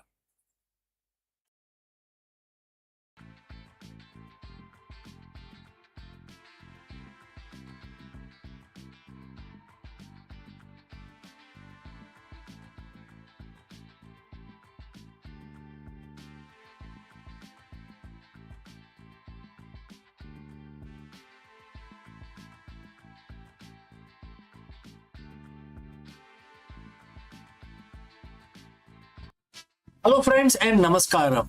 Let me ask you, is your leadership built to last or is it stuck in a loop? In this episode of Beyond the Boardroom, we dive deep into the timeless wisdom of Bhagavad Gita to uncover a startling truth for the modern day leaders, which is the cycle of rebirth and death, etc. In the material world, even the highest achiever in the Brahmalok, which is the pinnacle of success, are subject to the laws of time and repetition. For CEO, this rebirth manifests as grueling cycle of market disruption, product obsolescence, and the constant need to reinvent the wheel. Let us discuss this further. What happens the day after you reach the top? Every CEO has a Brahmalok moment. It is the quarter where the revenue hit a record high, the IPO is a smash, or the boardroom gives you a standing ovation. In the world of business, we call it having arrived. But there is a quiet anxiety that follows that peak. It is the realization that tomorrow the clock reset to zero. The market changes. The competitor emerges from the garage in the Silicon Valley. Your top talent get headhunted. Suddenly, you aren't the king of the mountain anymore. You're back in the trenches fighting for the survival. In Bhagavad Gita, chapter 8, verse 16, Bhagwan Krishna delivers a sobering truth to Arjun that every modern leader needs to hear. And the quote starts, O Arjun, from the highest planet in the material world down to the lowest, all are places of misery wherein repeated birth and death take place. But one who attains to my abode, O son of Kunti, never takes birth again. And the quote close. Today we are going beyond the boardroom. We are going to explore why every CEO is trapped in a cycle of rebirth and how to finally break it. Friends, if you have reached this far, please inform us from which city you have tuned in and in which language you are watching this video. This will help us determine the reach of our channel. Now let's proceed further. In Vedic cosmology, which is the Brahmalok, is the highest point of the material universe. It is the peak of pleasure, power, and longevity. But Bhagwan Krishna wants that even there you aren't safe from the cycle. In business terms, Brahmalok is the S&P 500. It is the market leader status. But look at the history. How many Brahmalok companies from year 2000 are still relevant today? When Bhagwan Krishna speaks of repeated birth and death, he hasn't just he isn't just talking about the reincarnation in the biological sense. For a CEO, death is the obsolescence of your business model. Birth is the grueling process of starting over, rebranding, and fighting for a new market share. If you are leading solely for material metrics, share price, ego, or dominance, you are singing up for an eternal loop of stress. You are stuck in the sansar of the marketplace. You win, you lose, you die, you start again. It is exhausting. So why do we face this cycle? Because the material world, and by extension the global economy, is in a state of constant flux. Think about the rebirth of famous leaders. Steve Jobs faced death when he was ousted from Apple, only to be reborn at Next and Pixar, eventually returning to save Apple again. Netflix died as a DVD by mail company to be reborn as a streaming giant, and is now being reborn again as a content studio. Most CEOs think the goal is to survive the current life of their company. But the Gita teaches us that as long as you are attached to the result of the material world, you will always be forced back into the cycle. If your identity is tied to being the CEO of X, X meaning XYZ, what happens when X is disrupted? You suffer a professional death. You are then forced into a rebirth, a new startup, a new role, carrying the same anxiety and the same attachment as before. So what is the alternative here? Krishna says, only when you reach my spiritual abode, you never take birth again. In a leadership context, the spiritual abode is a state of transcendental leadership. It is leading from a place of purpose that is independent of market cycles. How does a CEO reaches the abode and stop painful cycle of rebirth? There are certain things you can do. For instance, detach from the fruit, focus on dharma. If your goal is just the fruit, which is exit strategy or bonus, you are at the mercy of the cycle. If your goal is your dharma, which is unique duty to provide value to society, you remain steady whether the market is up or down. Next is continuous learning as the spiritual practice. Rebirth happens when you stop growing. In Gita, the solution to the cycle is the knowledge. A CEO who views their role as a journey of constant learning never truly dies in the market. They simply evolve, building a legacy, not just a ledger. Material success is temporary. A spiritual abode in business is the culture you build and live to remove any obstacles in your colleagues' lives or customers' lives, etc. There are only things that don't take birth again in the form of stress, and they become your permanent legacy. When you lead from this higher perspective, the cycle of rebirth stops being a threat and starts being a tool. You no longer fear the death of a product because you aren't attached to it. You no longer fear the market crash because your worth isn't tied to your net worth. You have reached a spiritual abode of equanimity. Imagine a boardroom where decisions aren't made out of fear of a corporate death, but out of commitment to the eternal principle of integrity, service, and wisdom. That is a company that transcend into this kind of a cycle. And that is a leader who has reached the highest planet and decided to go even further. Every CEO obsesses over their exit strategy, but Bhagwan Krishna is offering you the ultimate exit strategy, an exit from the cycle of anxiety, repetition, and temporary success. The next time you face a crisis, a death that is a metaphor of a project or rebirth of a competitor, remember chapter 8 and verse 16. Don't just aim from Brahmalok. Don't just aim for the top of the material world. Aim for the abode. Lead with purpose that time cannot touch. Because when you lead for something eternal, you never have to start from zero again. So friends, what do you think about this lesson? If you have any questions, please do not hesitate to send it across. Thank you for joining live, and now go out and take lead with wisdom of Gita. Right. So before I part ways today, a word about our affiliate partner. Stop settling for a good enough video. If your built-in laptop camera looks like a grainy mess, it is time for an upgrade. Want to instantly level up your video presence?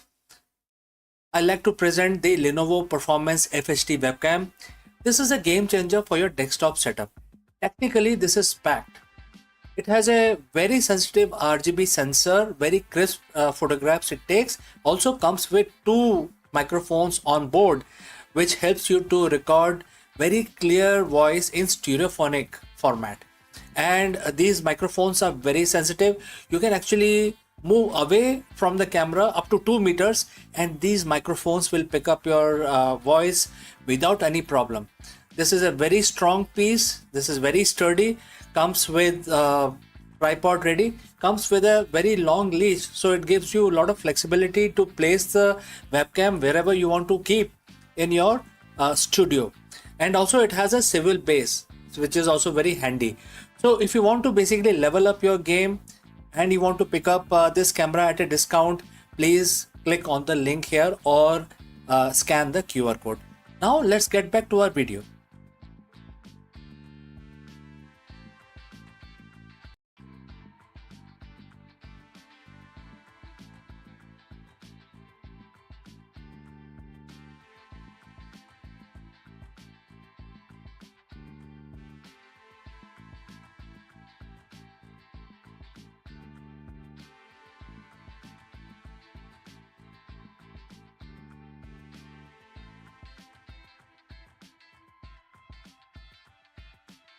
Sun is not silent.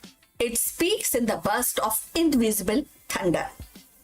For centuries, we have seen its flare and storm, but Parker's solar probe has now tuned our ears to a deeper frequency.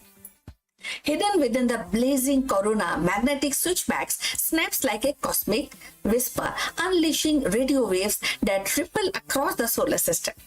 And these bursts are more than a whisper of plasma. They are sun's coded signals carrying secrets of its magnetic heart and warning of storm yet to come.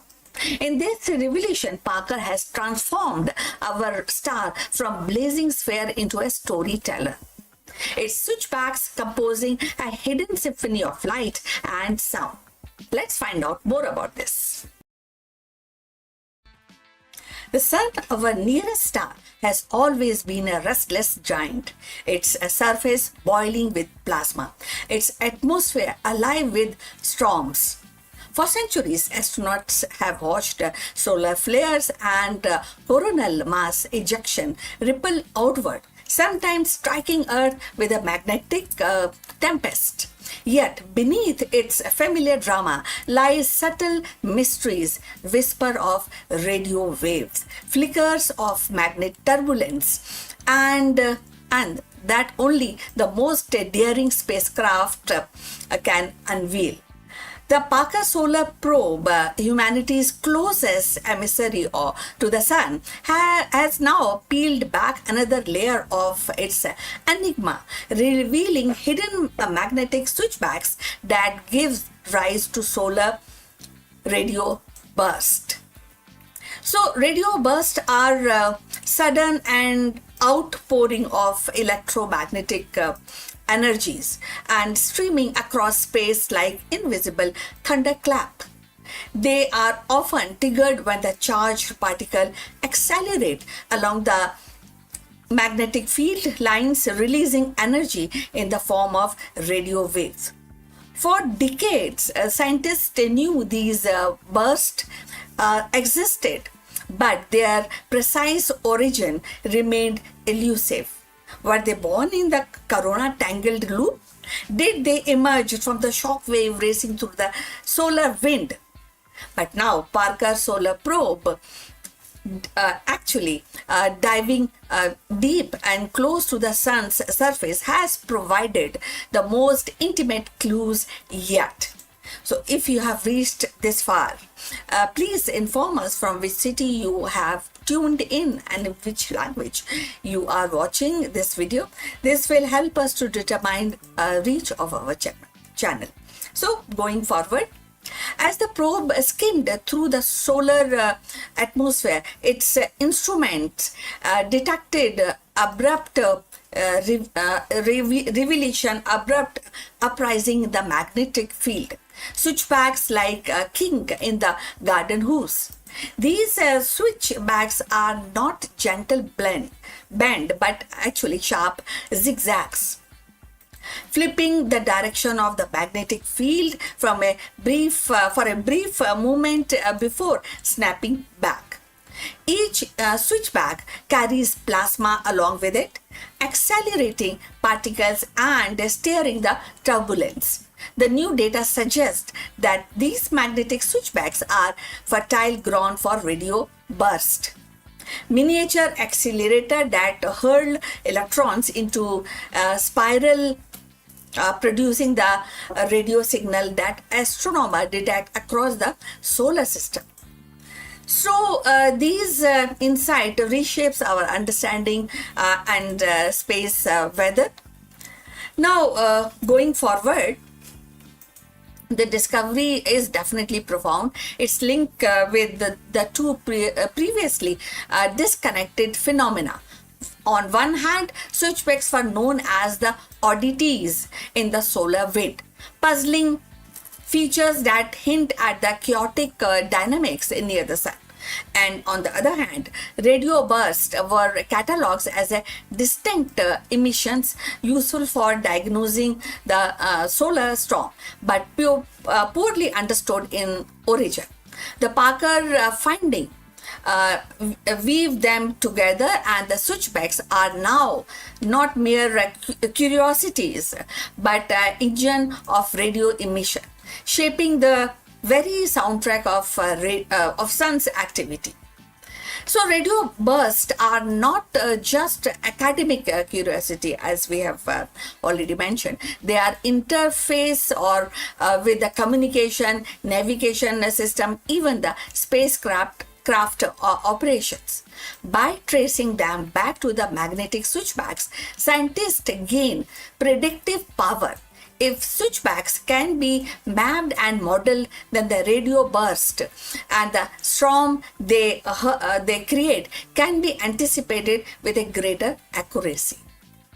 So in essence, Parker has given us a new diagnostic tool, a way to listen to the sun's magnetic heartbeat and foresee its disruptive pulse. The implication extend beyond Earth. Radio bursts ripple through the heliosphere and the vast bubble of solar influence that envelops the planet. They may play a role for accelerating cosmic rays, shaping a planetary magneto atmosphere, and even the influencing the chemistry of atmosphere. So for Mars, with its magnetic shield, such burst could be particularly consequential and steering its upper atmosphere and affecting its future. Human explorer, and that is a good info data for the human explorer and the astronauts. For distinct spacecraft, understanding radio burst is vital for shielding electronics and maintaining communication link. And this is also a poetic dimension to its discovery. The sun, often imagined as a blazing sphere of light, now reveals itself as a symphony of invisible signals. Its magnetic field twists and snaps like violin strings, producing radio notes that echo across the space. So Parker's solar probe, actually braving the furnace of Corona, has become our ear pressing against the star, catching whispers that were once lost in the cosmic din. Each switchback is a stanza, each burst is a refrain, and composing a hidden music of the sun. So looking ahead, scientists will combine Parker's data with observation from other missions such as Solar Orbiter to build a full picture. Together, these spacecraft will actually triangulate the origin of burst and map the geometry of switchbacks and refine model of solar wind. So the ultimate goal is not to understand the sun, but to live safely within its influence. As humanity ventures deeper into space, towards the moon, Mars, and beyond, predicting solar radio burst will be essential as a forecasting storms on the earth. So in a grand narrative of exploration, Parker's discovery is reminder that even the familiar star hold secret. The sun, which has actually shining upon the earth for billions of years, is still teaching us how its magnetic heart beats. And hidden switchbacks, once invisible, now stands revealed as an architect of radio storm. And with each revelation, we drew closer to mastering the cosmic weather that shapes our destiny among the stars. So in the end, Parker's solar probe has shown us that the sun is not just a blazing sphere of light, but a restless storyteller weaving its tale through the magnetic switchbacks and radio burst. Each hidden kink in this field is a spark of revelation. Each burst a message carried across the solar system. By decoding these signals, we are not only learning to predict the storm that shapes our cosmic environment, but also hearing for the first time the sun's secret voice. The discovery reminds us that even the most familiar star still holds mysteries of waiting to be unveiled, and with every orbit, Tapaka brings us closer to understanding the rhythm of our star's eternal symphony. So, for today we have come to the end. Magnetic strings and cosmic echoes, that's what is very amazing, and very kind of good to really know more about it. So thanks for watching. Please please like and subscribe our channel. See you in the next one. But before we end, few words from our affiliate partner. Stop settling for a good enough video. If your built-in laptop camera looks like a grainy mess, it is time for an upgrade. Want to instantly level up your video presence? I like to present the Lenovo Performance FHD webcam. This is a game changer for your desktop setup. Technically, this is packed.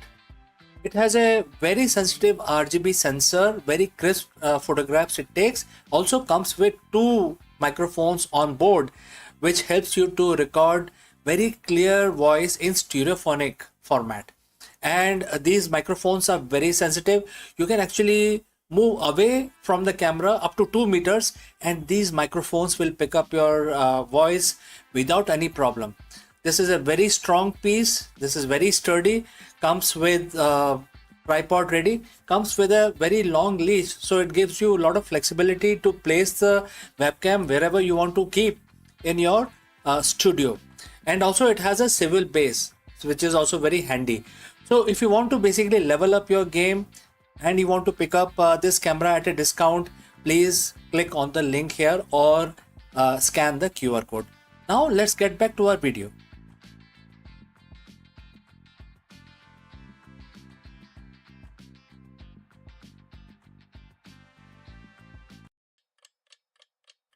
Kashmir की धरती ने अनेक महान शासकों को जन्म दिया, परंतु उसमें से एक नाम विशेष रूप से इतिहास में चमकता है।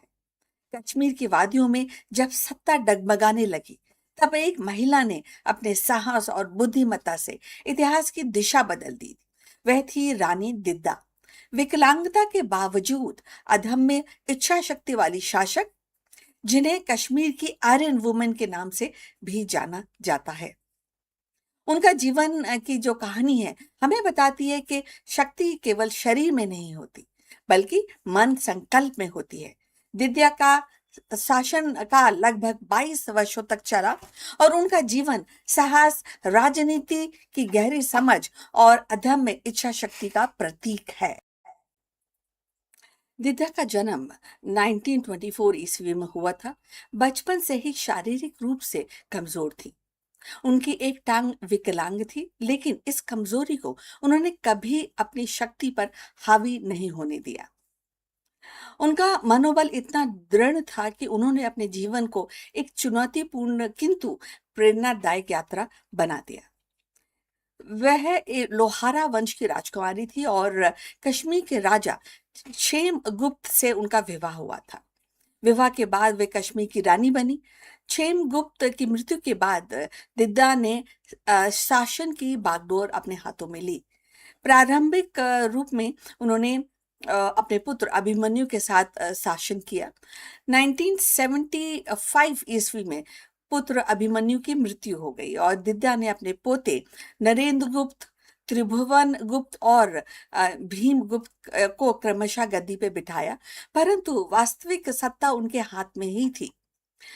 एंड जल्द ही उन्होंने राजनीतिक क्षमता और कठोर निर्णय से इस पूरे क्षेत्र को एक वास्तविक सत्ता का केंद्र बना दिया। दिद्दा का शासन काल लगभग 22 वर्ष तक चला। इस दौरान उन्होंने अनेक षड्यंत्रों विरोधों का सामना किया। दरबार में उनके खिलाफ कई बार विद्रोह हुए, परंतु उन्होंने अपनी चतुराई और कठोर नीतियों को के साथ उन सभी को परास्त किया। कहा जाता है कि उन्होंने अपने विरोधियों को समाप्त करने के लिए कोई भी एक्चुअली संकोच नहीं किया, चाहे वो दरबारी हो या उनके रिश्तेदार।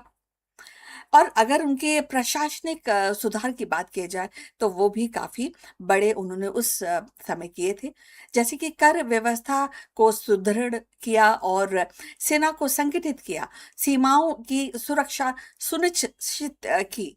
और उन्होंने सबसे बड़ी अगर उपलब्धि मानी जाए तो उन्होंने कश्मीर को राजनीतिक अस्थिरता से बाहर निकाला और राज्य को एक मजबूत प्रशासनिक ढांचे में ढाला। उन्होंने ये व्यवस्था को सुदृढ़ किया और कश्मीर की जो सीमाएं हैं उसको भी सुरक्षित किया। दिदा का शासन काल अगर कई इतिहासकार बोलते हैं कठोर था, परंतु प्रभावी भी था। उन्होंने ये साबित किया कि एक महिला चाहे शारीरिक रूप से कमजोर ही क्यों ना हो, दृढ़ इच्छा शक्ति बुद्धिमत्ता से पूरे राज्य को संभाल सकती है। उनके शासन के बाद कश्मीर में लोहारा वंश की नींव और भी मजबूत हो गई। और यदि आप यहाँ तक पहुंचे हैं तो कृपा करके बताइए कि आप किस शहर से जुड़े हैं और किस भाषा में इस वीडियो को देख रहे हैं। इससे हमारे चैनल की पहुंच को समझने में हमें मदद मिलेगी। चलिए आगे बढ़ते हैं और इस चर्चा को आगे और बढ़ाते हैं। इतिहासकार जो हैं वो मानते हैं, कई इतिहासकार मानते हैं कि दिद्दा काफी निर्दयी शासक थी। तो कभी वो ये भी बताते हैं कि वो दूरदर्शी नेता भी थी। लेकिन इसमें कोई संदेह नहीं कि दिद्दा ने कश्मीर के इतिहास में अपनी अमिट छाप छोड़ी। उनकी कहानी हमें सिखाती है कि परिस्थितियां चाहे कितनी भी कठोर क्यों ना हो, साहस दृढ़ता से उन्हें बदला जा सकता है। रानी दिद्दा का जीवन हमें यह भी सिखाता है कि शक्ति शारीरिक सामर्थ्य में नहीं बल्कि दृढ़ संकल्प दूरदर्शिता में निहित होती है। विकलांगता के बावजूद उन्होंने कश्मीर की सत्ता संभाली, षड्यंत्रों को परास्त किया और राज्य की स्थिरता बनाए रखी। उनके शासन काल ने यह प्रमाणित किया कि महिला भी कठोर निर्णय लेकर इतिहास की धारा बदल सकती है। अगर देखा जाए तो दिद्दा की कहानी साहस और नेतृत्व की है, जिसने अमित छाप कश्मीर के इतिहास पर छोड़ी है।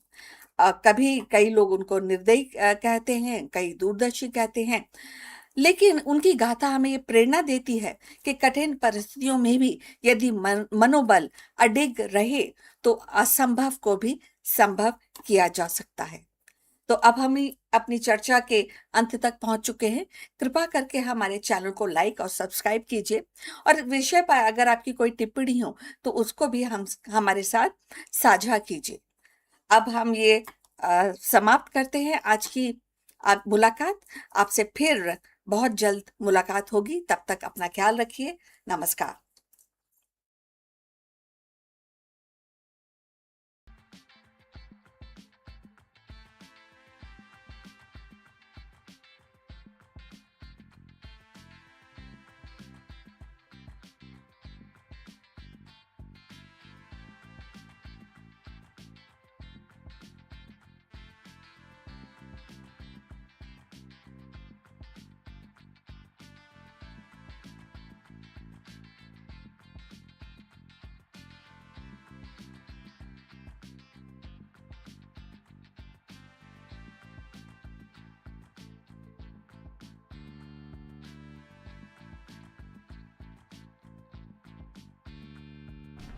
Hello friends.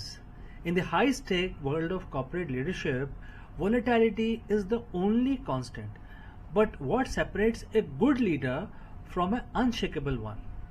In this video, we explore the profound wisdom of Bhagavad Gita and its direct application to the modern CEOs and different high leadership executives. We dive deep into the concept of samadhi, not as a mystical retreat but as the ultimate state of the mental clarity and decision making. Let us proceed further on this thought. Every CEO knows the feeling. It is 2 p.m. and the market is dipping. A key executive just resigned and your board is asking for a pivot. In this movement, your heart rates climb and your mind starts to race. You feel the waver. Most leadership training tells you to look outward for a solution, analyzing the data, check the competition, pivot the strategy. But ancient wisdom suggests that the most effective leader don't look out, they look inwards. Today we are exploring a profound lesson from Bhagavad Gita, chapter 6, verse 21. It's a verse that defines the state of perfection for a yogi. But as we all see that the actual blueprint for the ultimate high pressure performance executive is very well defined in this particular verse. So friends, if you have reached this far, please inform from which city you have tuned in and in which language you are watching this video. This will help us determine the reach of our channel. Alright, let's proceed further. Let's look at the verse itself. It says, on attaining perfection, the yogi sees the soul through the purified mind and experience inner joy. In this joyous state of pure bliss or samadhi, which is beyond comprehension of the senses, he never wavers from the path. And the quote close. There are three key pillars here that applies directly to you as a leader. Number one is the purified mind. So in business, we call this clarity. Number two is beyond the senses. In business, we call this vision. And number three is the unwavering path. And in business, we call this execution. The verse suggests that never wavering isn't a result of willpower or being tough. It's a result of a specific internal state called samadhi.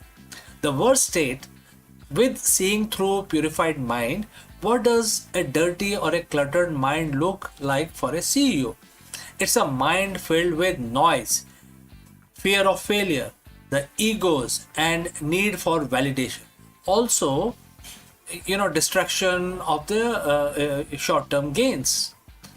All the distraction that you may get because of the short-term gains. When your mind is cluttered, you aren't seeing reality. You are seeing a projection of the reality. You react to the news rather than responding to the truth.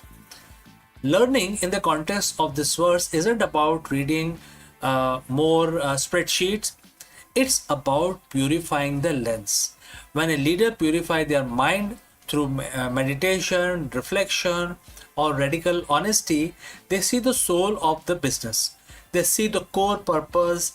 And when you see the core clearly, the external chaos loses its power, which would eventually distracted you. But then you are, saving yourself from that distraction. Next, the Gita mentions a joy that is beyond comprehension of the senses. This is the part which most business schools miss. We are taught to rely entirely on our senses. What we can see in a report, hear in a meeting, or touch in a product. But the most iconic leaders think like Steve Jobs, Indra Nooyi, or Howard Schultz often made their biggest move based on something beyond the senses. They had an inner conviction that defied the current data. Bhagavad Gita calls this samadhi. For a CEO, this is the flow state. It is that moment where you are so aligned with your purpose that you experience a quiet inner joy even in the middle of a crisis. Why is this joy important? Because if your happiness depends on your stock price, which is a sensory input, you will waver every time the market fluctuates. But if your joy comes from an internal alignment with your mission, you become a bulletproof CEO. The final promise of the verse is the most important, and that is, he never wavers from the path. In the corporate world, wavering is expensive. It leads to confused teams, wasted resources, and lost market share. Leaders waver because they are searching for external certainty. But as verse 21 teaches us, certainty is an inside job. When you have experienced that inner joy and pure bliss of clarity, you no longer need the world to tell you that you are right? You stay the course because you know the course. This isn't stubbornness. Stubbornness is an ego-driven refusal to change. Unwavering leadership is a soul-driven commitment to a truth that you have perceived through clear mind. So how do you apply this today? You don't need to move to Himalayas to find that state. You find it in the micro moments of your day. Before your next meeting, take 2 minutes to purify the lens. Strip away the ego and the fear. Ask, what is the core truth here? When things go wrong, check your joy. If your peace is gone, you have slipped back into the world of senses. Reconnect with your why.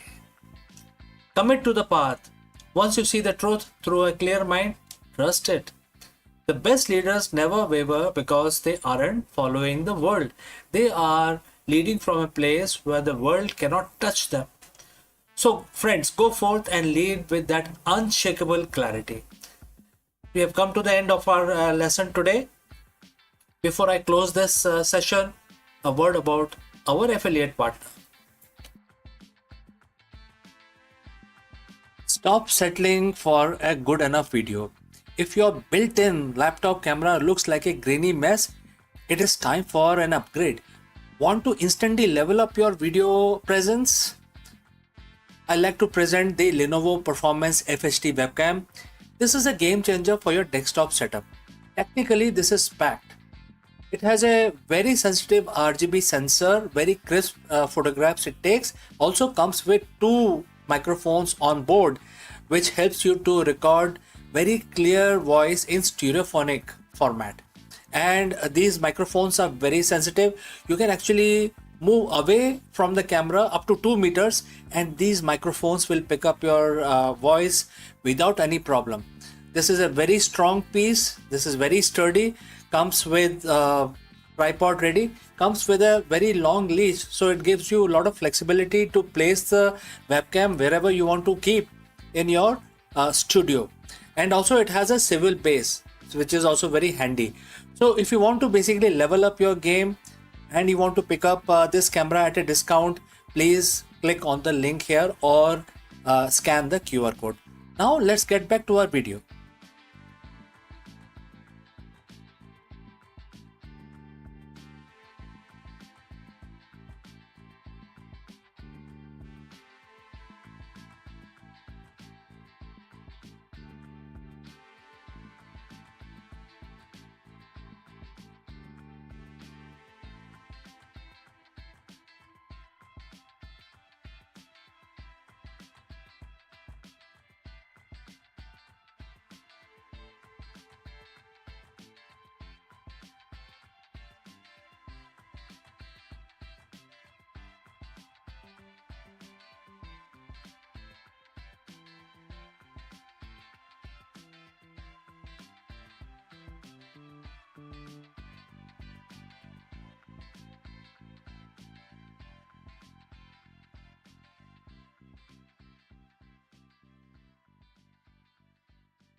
Hello friends, you might have heard about the latest acquisition by SpaceX, which is Elon Musk. Is SpaceX latest $60 billion move the secret to colonize the Mars? In a massive industry shifting announcement, Elon Musk SpaceX has secured an option to acquire Cursor, the world leader AI coding startup, for a staggering $60 billion. This deal isn't just about software, it's a strategic play to integrate Cursor's vibe coding AI with SpaceX colossal supercomputer, the world's most powerful AI training cluster.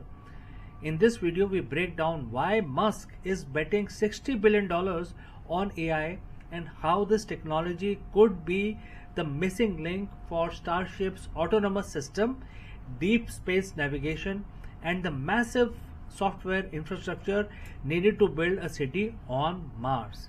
Let's go. Well, $60 billion, that's more than the entire valuation of many Fortune 500 companies, right? It's twice what NASA gets in a year, and it is the price tag of a single option. Elon Musk just secured, for SpaceX. Yesterday, the world of aerospace and AI collided. SpaceX officially announced a strategic partnership with Cursor, the AI coding startup that has taken the developer world by storm. But this isn't just a partnership. SpaceX now holds the exclusive right to buy Cursor for $60 billion by the end of 2026. Why would a rocket company, one that just merged with XAI and is targeting a 1.75 trillion IPO, drop that kind of cash on a code editor? Is it just about helping engineers write faster apps, or is this the missing link that finally makes the city on Mars a reality?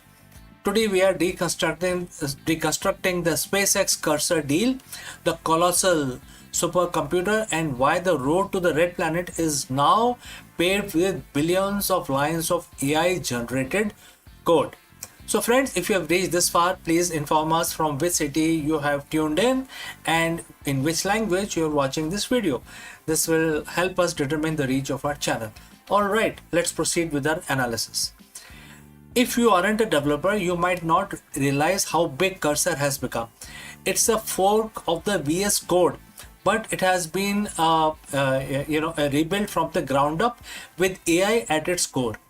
It pioneered what enthusiasts call the vibe coding, the ability to describe a complex feature in plain English and watch the AI architect the entire file structure, logic, and test in seconds. And therefore, we need to consider this statistics. ARR, over 2 billion today, projected to hit 6 billion by year end. And what is the reach? Used by over 50% of the Fortune 500 company. And what is the most important thing? It is not just a chatbot. It is a tool that understands your entire code base. SpaceX isn't just buying a tool. They are buying the distribution channel to the world's best engineers. But there is a catch. SpaceX has two choices: pay 10 billion for a joint development partnership, or pay $60 billion for the whole thing. It's a try before you buy deal at a galactical scale. To understand why this matters, we have to look at the hardware. Back in the February 2026, SpaceX merged with XAI. In that merger, SpaceX inherited Colossus, the world's most powerful AI training cluster running on roughly 1 million NVIDIA H100 equivalents. Before this deal, Cursor was a bottlenecked by the computing power. They were using model from OpenAI and Anthropic, but now Cursor is moving into the SpaceX family. They get direct access to Colossus. Imagine taking the world's most intuitive coding interface and plug in it to the world's largest supercomputer. We are talking about training a personal super intelligent specifically for engineering.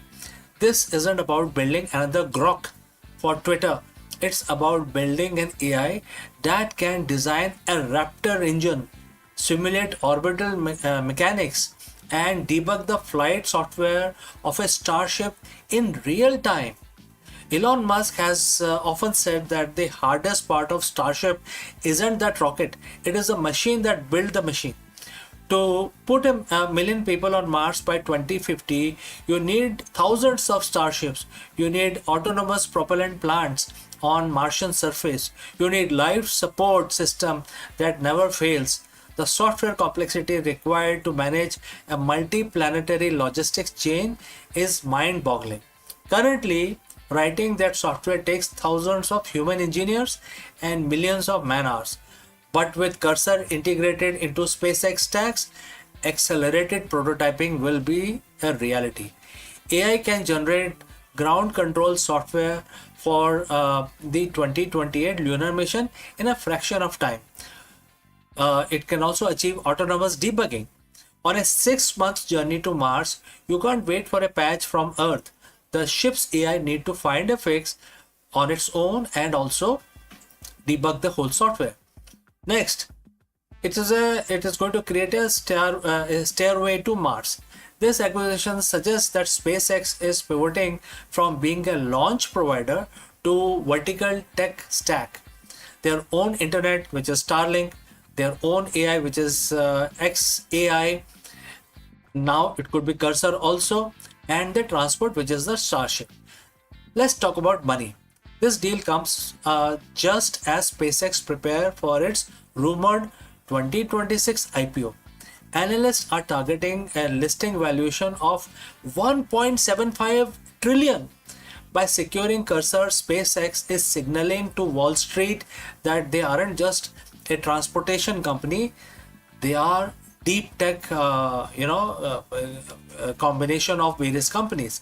If they can prove that their AI integrated engineering can cut the cost of reaching Mars by 90%, a 60 billion acquisition start to look like a bargain.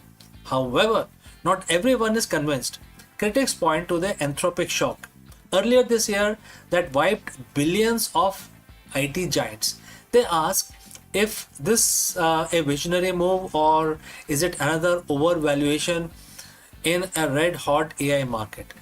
Whether SpaceX Cursor buys the Cursor for $60 billion or stay in a $10 billion partnership, one thing is clear.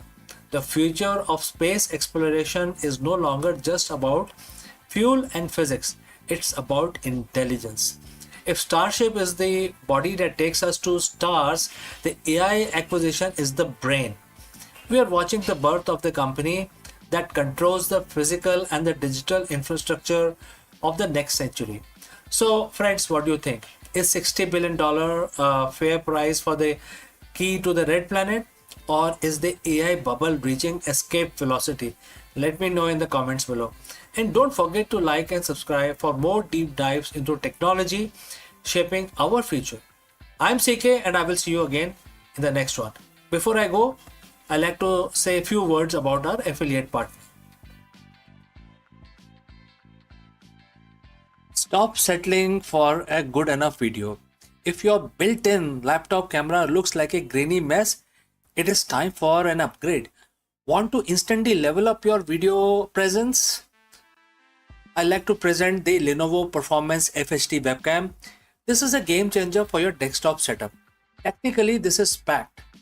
It has a very sensitive RGB sensor, very crisp photographs it takes. Also comes with 2 microphones on board, which helps you to record very clear voice in stereophonic format. And these microphones are very sensitive. You can actually move away from the camera up to 2 meters and these microphones will pick up your voice without any problem. This is a very strong piece. This is very sturdy. Comes with tripod ready. Comes with a very long leash, so it gives you a lot of flexibility to place the webcam wherever you want to keep in your studio. And also it has a swivel base, which is also very handy. So if you want to basically level up your game, and you want to pick up this camera at a discount, please click on the link here or scan the QR code. Now let's get back to our video.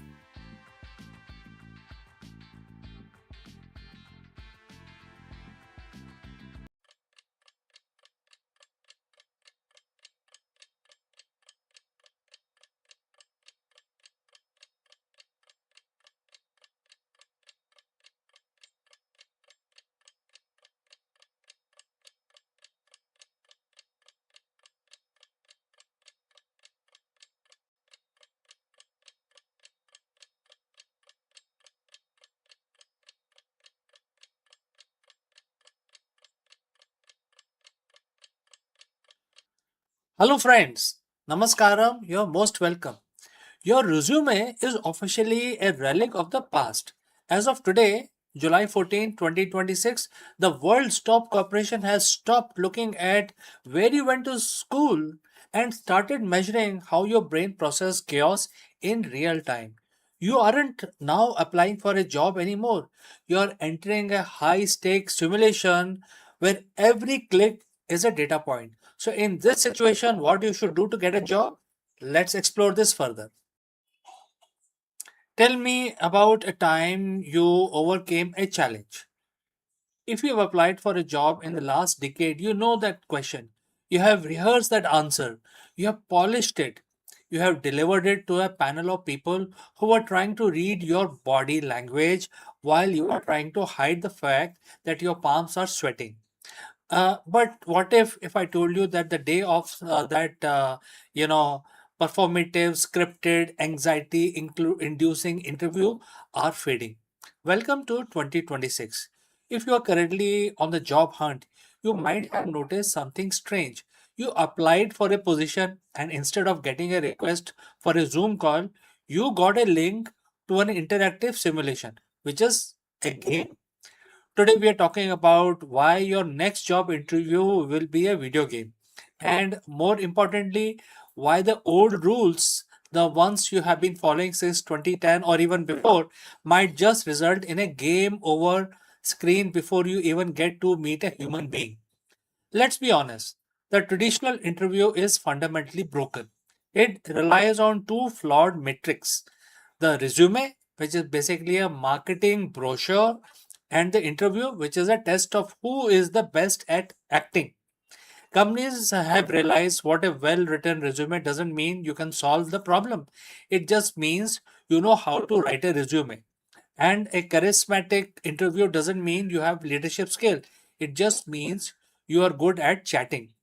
For years, the HR department have been looking for an objective way to assess candidate. They wanted to strip away the biases, the unconscious preferences for people who went to the same school or talk the same way or share the same hobbies.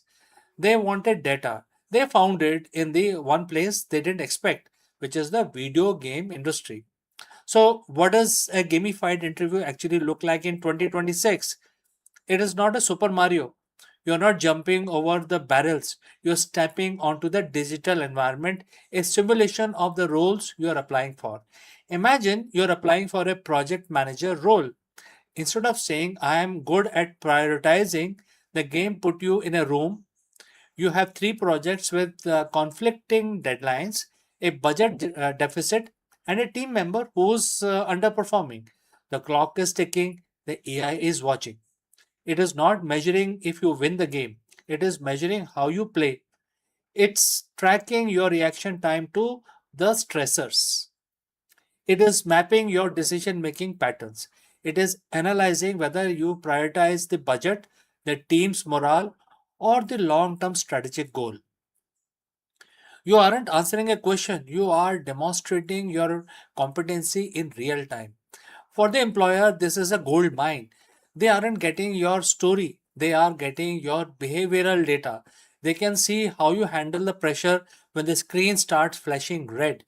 They can see how you communicate when the AI avatars challenge your authority. It's an efficient, it is scalable, and for the candidate who know how to play, it's actually kind of fun. But here is where the game is over and the warning comes in. This isn't just about the simulation, it's about the massive AI architecture that sits behind the curtain. In 2026, many companies are using what I call the cultural fit algorithm. When you play these gamified assessment, you aren't just sending data to a recruiter. You are actually feeding a massive neural network driven predictive model. This model has analyzed thousands of top performing employees at that company. It knows the DNA of their success. When you interact with the simulation, the AI is comparing your DNA, your decision making style, your adaptability, your risk tolerance against their high performers. If the algorithm determines you are a 40% match, you might be auto rejected.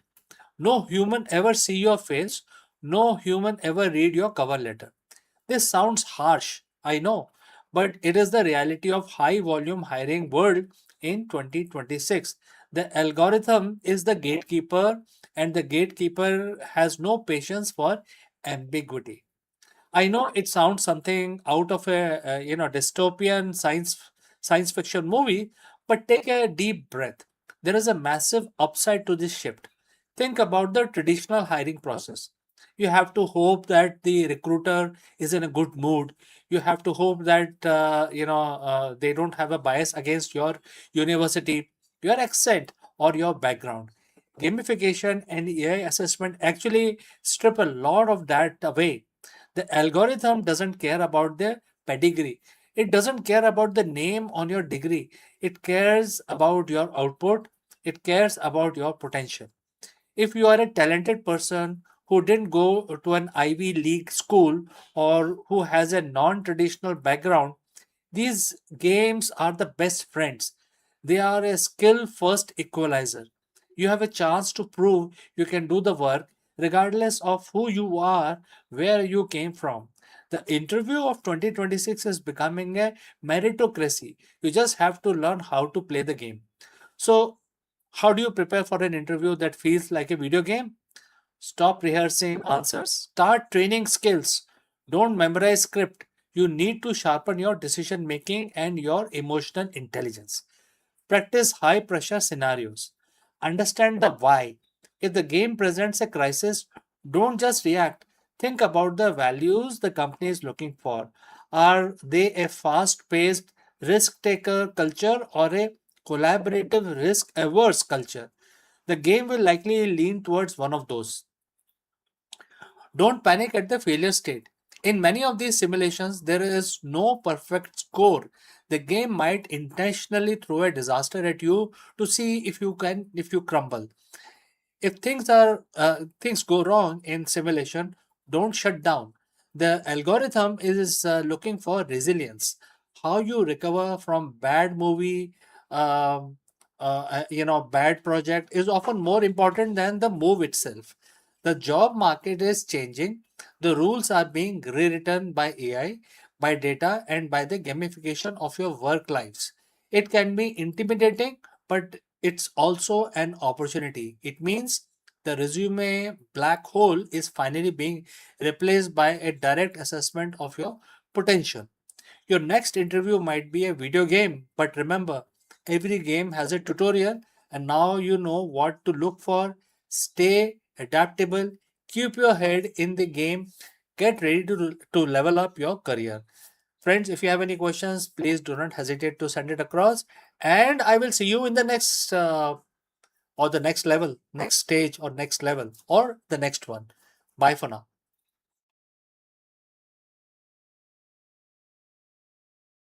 चरण सरोज रज निजमन मुकुर सुधार बरनव रघुवर बिमल जसु जो दायक फलचार बुद्धिहीन तनु जानिके सुमरो पवन कुमार बल बुद्धि विद्या देहु मोहे हरेउ कलेश विकार जय हनुमान ज्ञान कुंज सागर जय कपीस तेहु लोक उजागर रामदूत अतुलित बलदामा अंजनी पुत्र पवन सुत नामा महावीर विक्रम बजरंगी कुमति निवार सुमत के संगी कंचन वरन विराज सुबेसा कानन कुंडल कुंचित केसा हाथ वज्र और ध्वजा विराजे कांधे मूंज जनेऊ साजे शंकर सुवन केसरी नंदन तेज प्रताप महाजगवंदन विद्यावान गुणी अति चातुर राम काज करिवे को आतुर प्रभु चरित सुनवे को रसिया राम लखन सीता मन बसिया सूक्ष्म रूप धरी सिंह दिखावा, विकट रूप धरी लंग जरावा, भीम रूप धरी असुर सहारे, रामचंद्र जी के काज सवारे।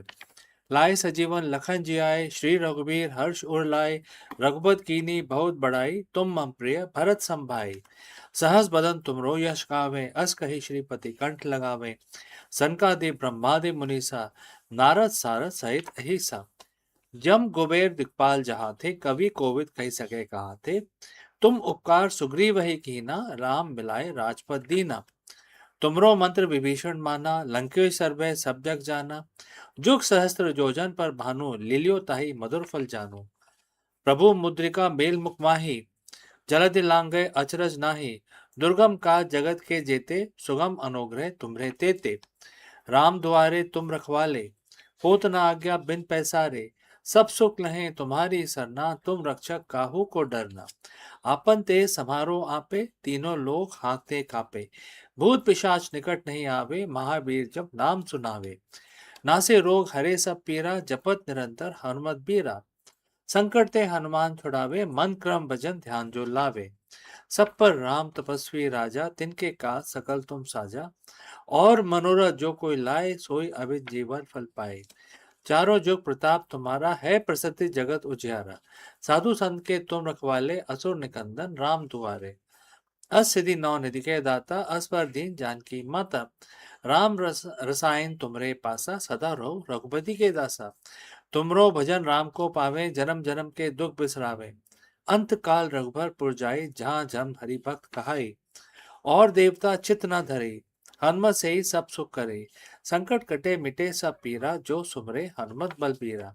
जय जय जय हनुमान गुसाई, कृपा करो गुरुदेव की नाई। जो सतपार पाठ कर कोई, छूटे बंदी महासुख होई। जो ये पढ़े हनुमान चालीसा, होए सिद्धि साकी गौरीसा। तुलसीदास सदा हरि चेरा, कीजे नाथ हृदय में डेरा। पवन तने संकट हरन, मंगल मूरत रूप, राम लखन सीता सहित हृदय बसव सुरभूप। जय श्री राम, जय श्री राम, जय श्री राम।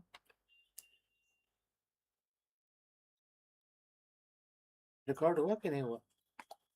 मुझे तो नहीं लगा, और वही दिख रही रिकॉर्ड है, हो गया नहीं? हैंग किया हुआ है क्या? ये हो हैंग किया हुआ।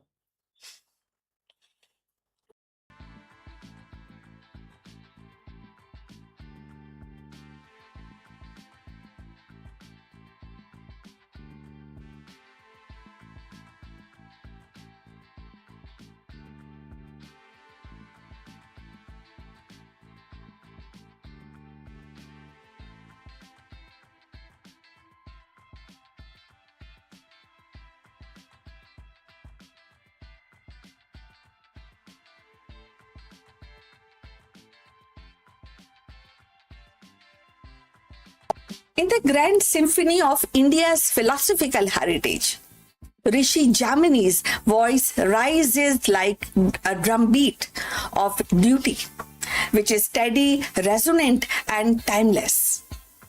While sages sought liberation through knowledge or devotion, Jamini declared that the universe itself is upheld by action. And his Mimamsa Sutra transformed rituals into cosmic law, dharma, that is righteousness, into a daily rhythm, and responsibility into the very heartbeat of existence. Today, in 2026 and beyond, his vision of ritual as responsibility echoes anew and remind us that the yajna of sustainability, justice, and compassion are the modern duties that keep our fragile world in balance. So let's find out more.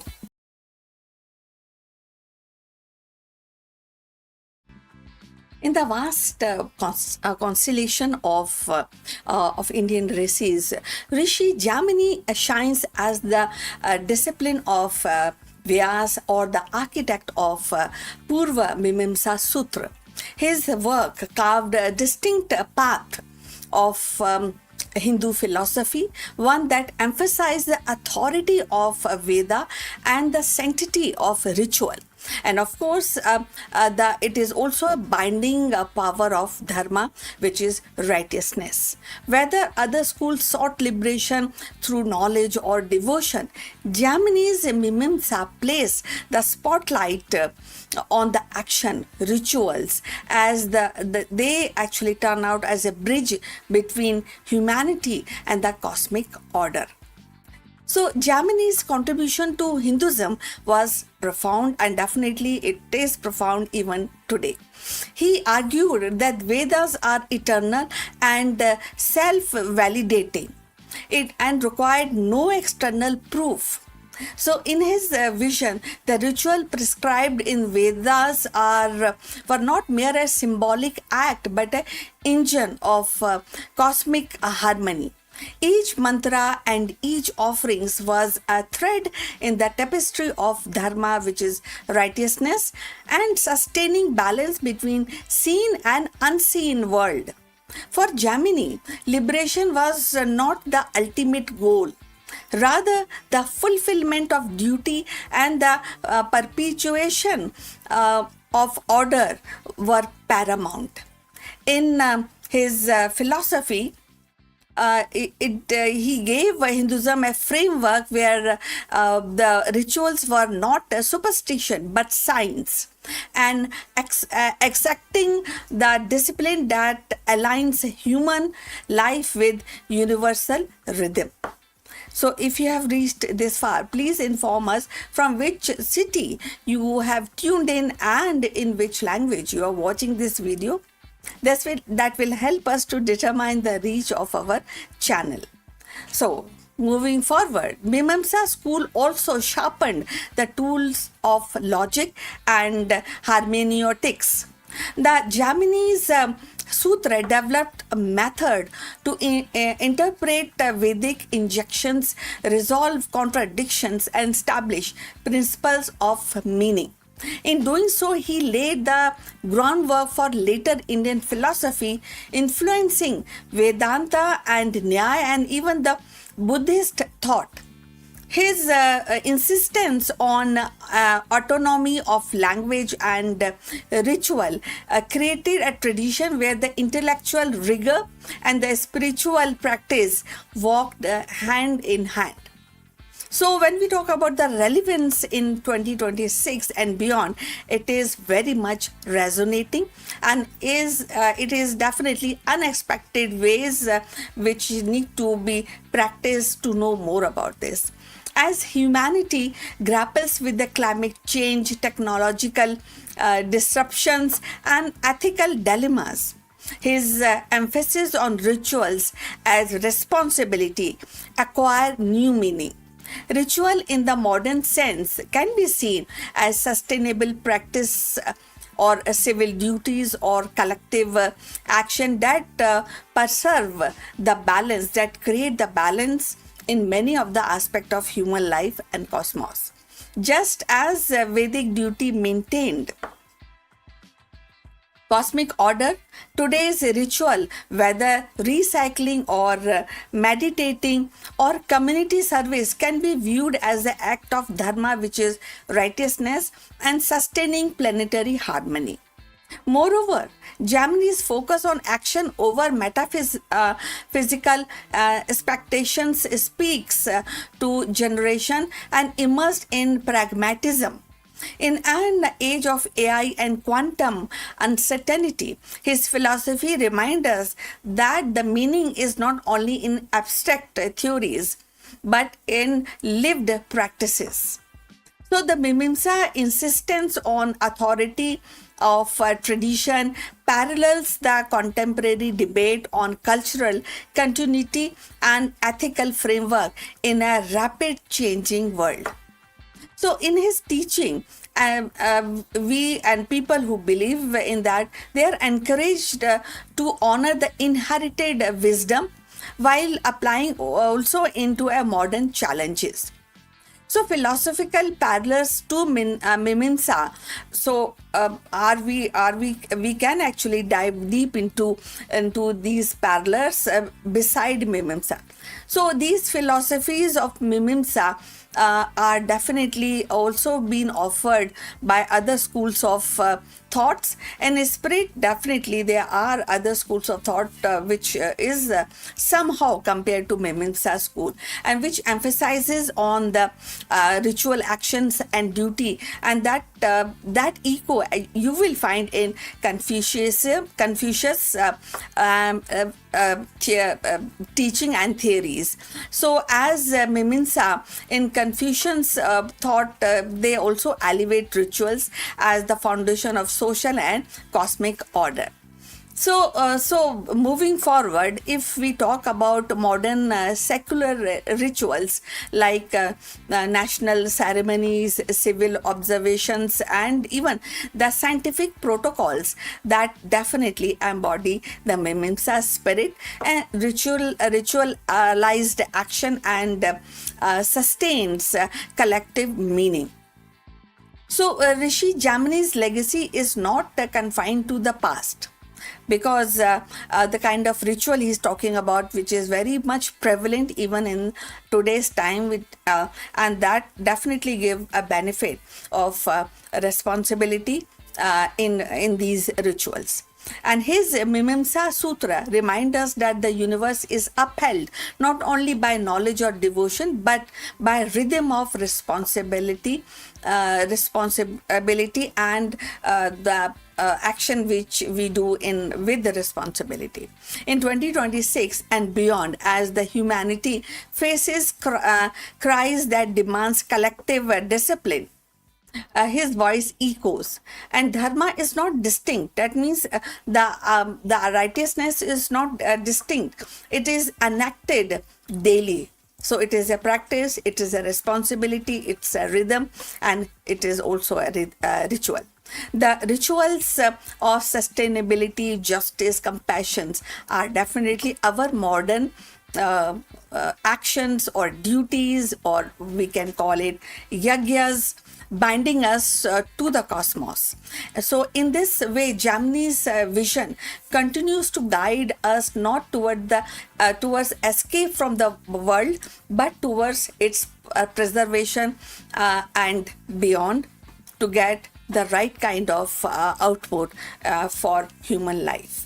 So we have come to the end. Please like and subscribe our channel. We look forward for your comment and see you in the next one. So, but before we end this video, a few words from our affiliate partner. Stop settling for a good enough video. If your built-in laptop camera looks like a grainy mess, it is time for an upgrade. Want to instantly level up your video presence? I like to present the Lenovo Performance FHD webcam. This is a game changer for your desktop setup. Technically, this is packed. It has a very sensitive RGB sensor, very crisp photographs it takes. Also comes with 2 microphones on board, which helps you to record very clear voice in stereophonic format. And these microphones are very sensitive. You can actually move away from the camera up to 2 meters, and these microphones will pick up your voice without any problem. This is a very strong piece. This is very sturdy. Comes with tripod ready. Comes with a very long leash, so it gives you a lot of flexibility to place the webcam wherever you want to keep in your studio. And also it has a swivel base, which is also very handy. So if you want to basically level up your game and you want to pick up this camera at a discount, please click on the link here or scan the QR code. Now let's get back to our video.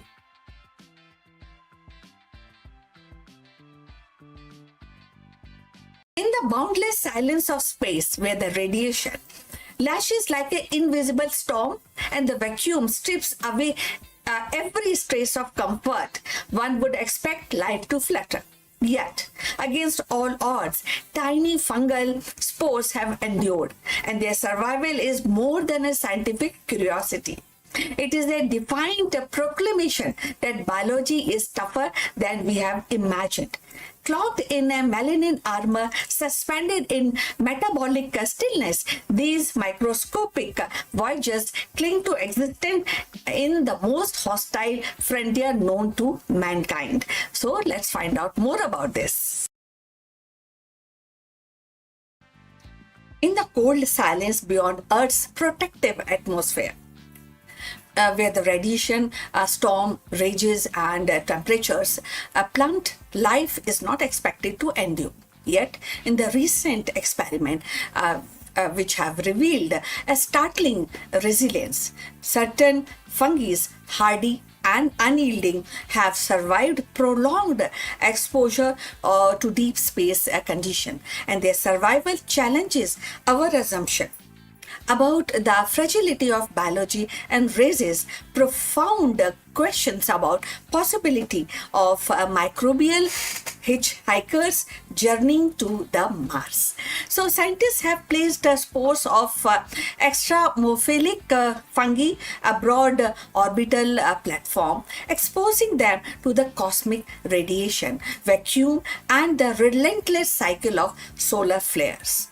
So months later, when these were retrieved and examined, many spores remained viable, and their cell wall, rich in melanin, acted as a shield against the radiation, while their metabolic dormancy allowed them to endure starvation and desiccations.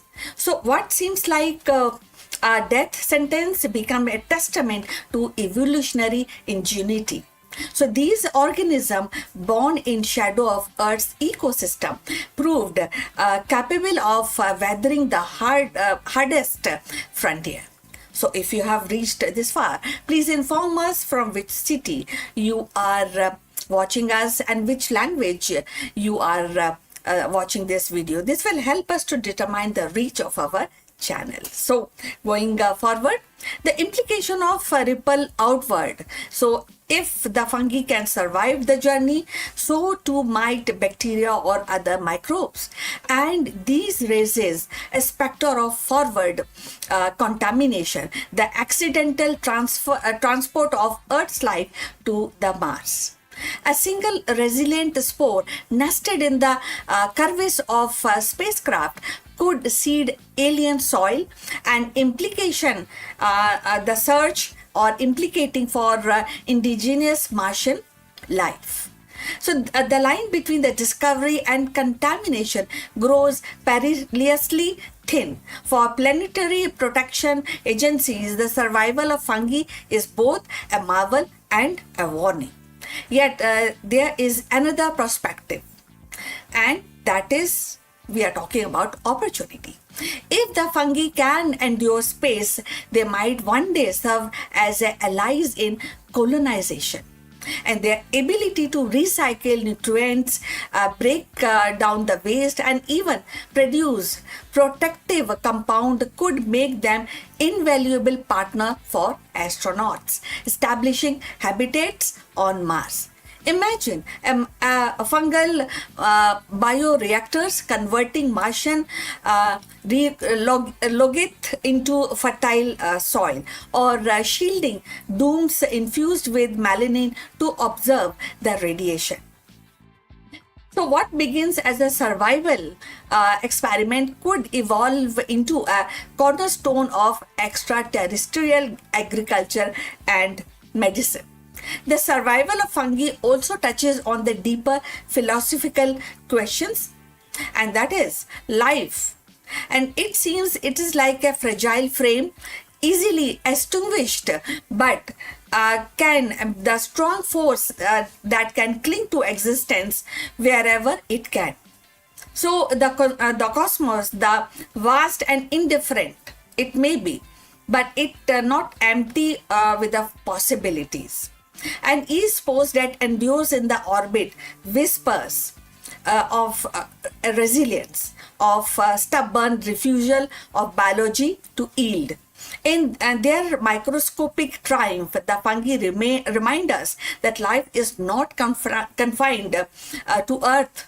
It is a universal experiment, always probing the boundaries of possibilities. As humanity prepares for Mars mission, these fungal survivors stand as both cautionary tale and the beacon of hope.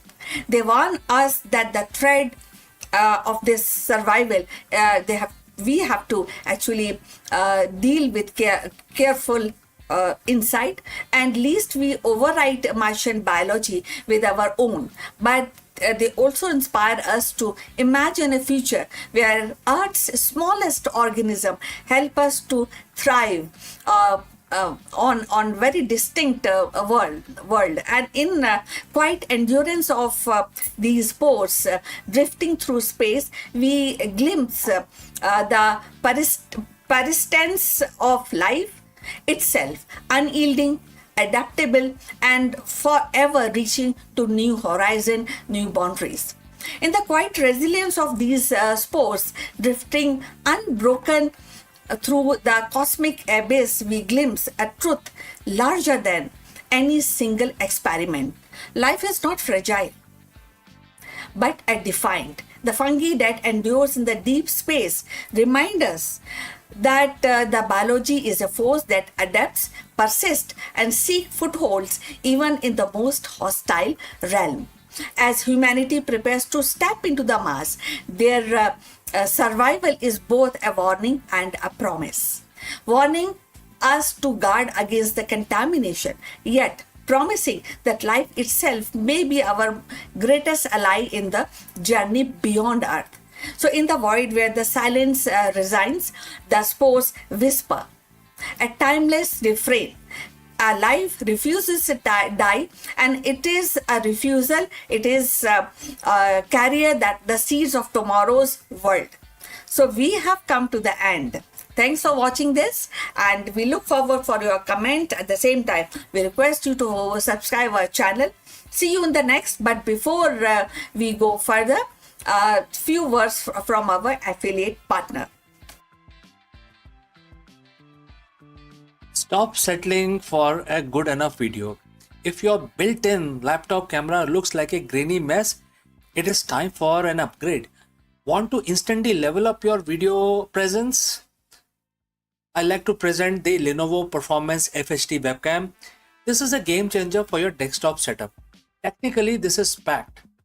It has a very sensitive RGB sensor, very crisp photographs it takes. Also comes with two microphones on board, which helps you to record very clear voice in stereophonic format.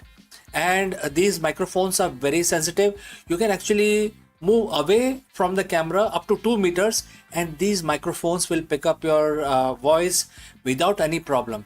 This is a very strong piece. This is very sturdy. Comes with tripod ready. Comes with a very long leash, so it gives you a lot of flexibility to place the webcam wherever you want to keep in your studio. And also it has a swivel base, which is also very handy.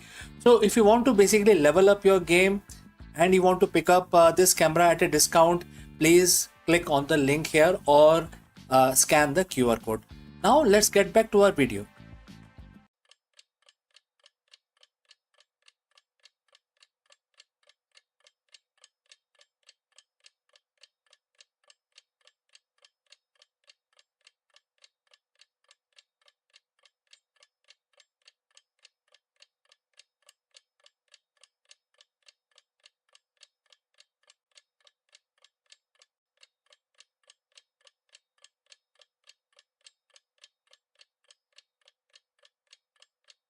So, friends, in the silent theater of cosmos, where the gravity bends light and time folds upon itself, black holes have been like a universe's most cryptic storytellers.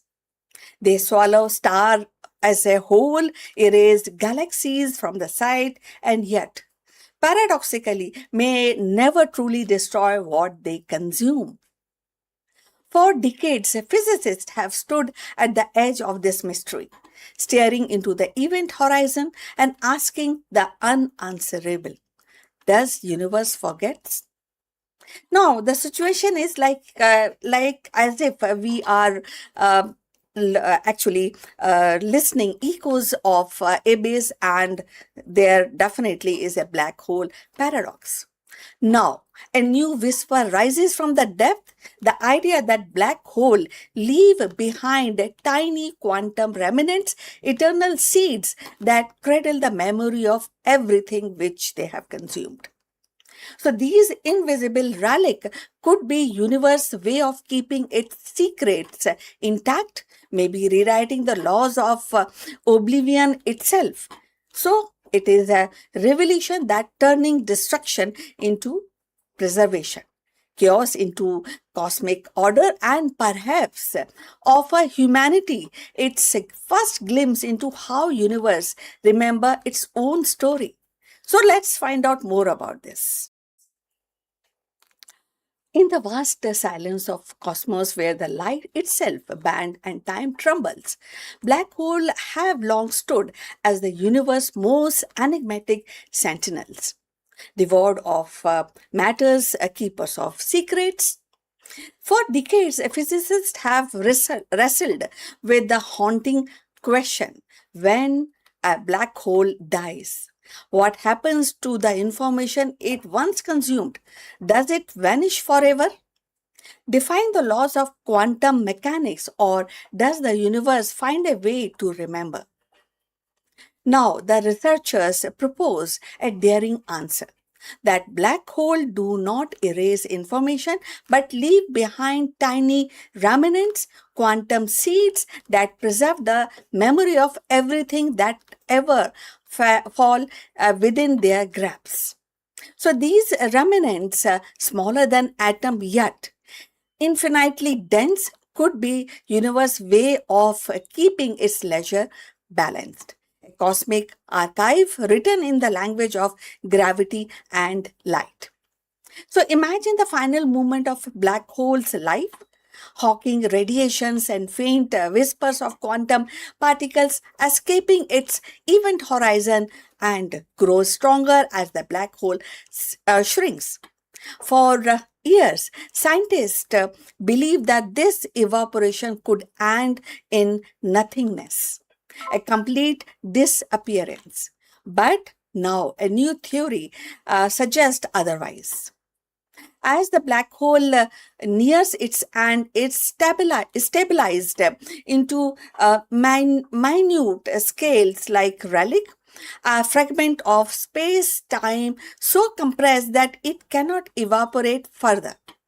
So within this remnant lies encoded the information of stars, planets, and even the civilization that once crossed its threshold.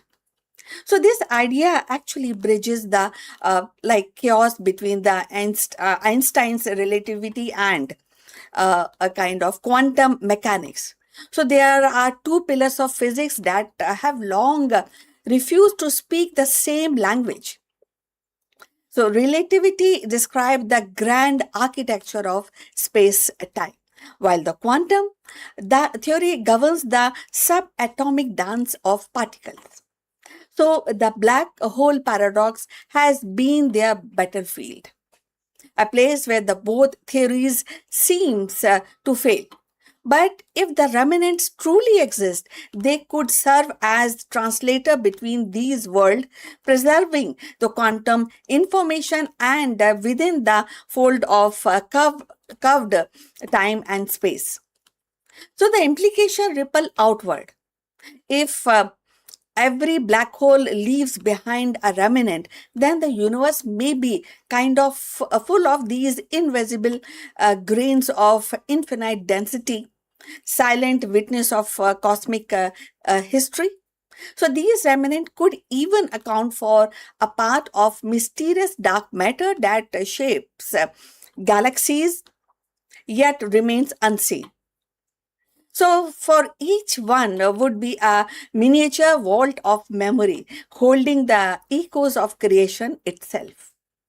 So philosophically, the theory restore a kind of cosmic justice, and information like consciousness cannot simply vanish. The universe, it seems, refused to forget. So every photon, every atom, every thought that ever existed leaves an imprint somewhere. So perhaps in the heart of these eternal remnants, maybe, right? So in this view, the black hole are not a destroyer, but archivists. So the one who archives the information. Now the preserving the story of existence in the form we cannot yet read. So as a telescope grow sharper and quantum computer more powerful, humanity edges closer to encoding these mysteries. So the paradox that once mocked our understanding may soon become the key to unify physics, the long sought that is theory of everything. And when that day comes, we may finally glimpse the truth behind the darkness that even in the deepest void, the universe remembers.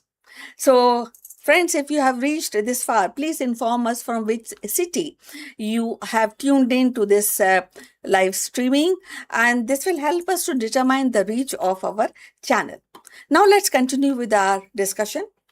So, in the silence of the void, the remnant remembers the information, right? About the star, about the galaxies.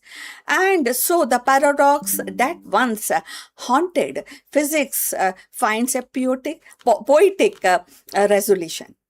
So, black hole once thought to be ultimate erasers of a cosmic memory may instead leave behind tiny remnants, silent, indestructible seeds of information.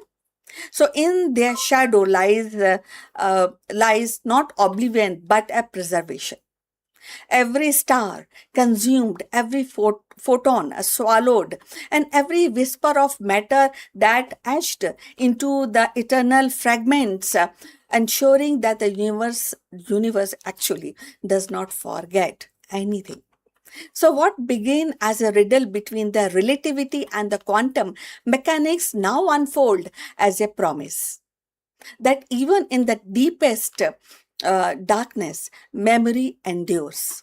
The black hole paradox, long a symbol of cosmic contradictions, become instead a testament to continuity, a reminder that the universe, vast and mysterious, yet carries its own archive of existence. So, friends, we have reached till the end to the end of this discussion. We look forward for your comments on this topic, and kindly please do like and subscribe our channel, and see you in the next one very soon. Till then, bye.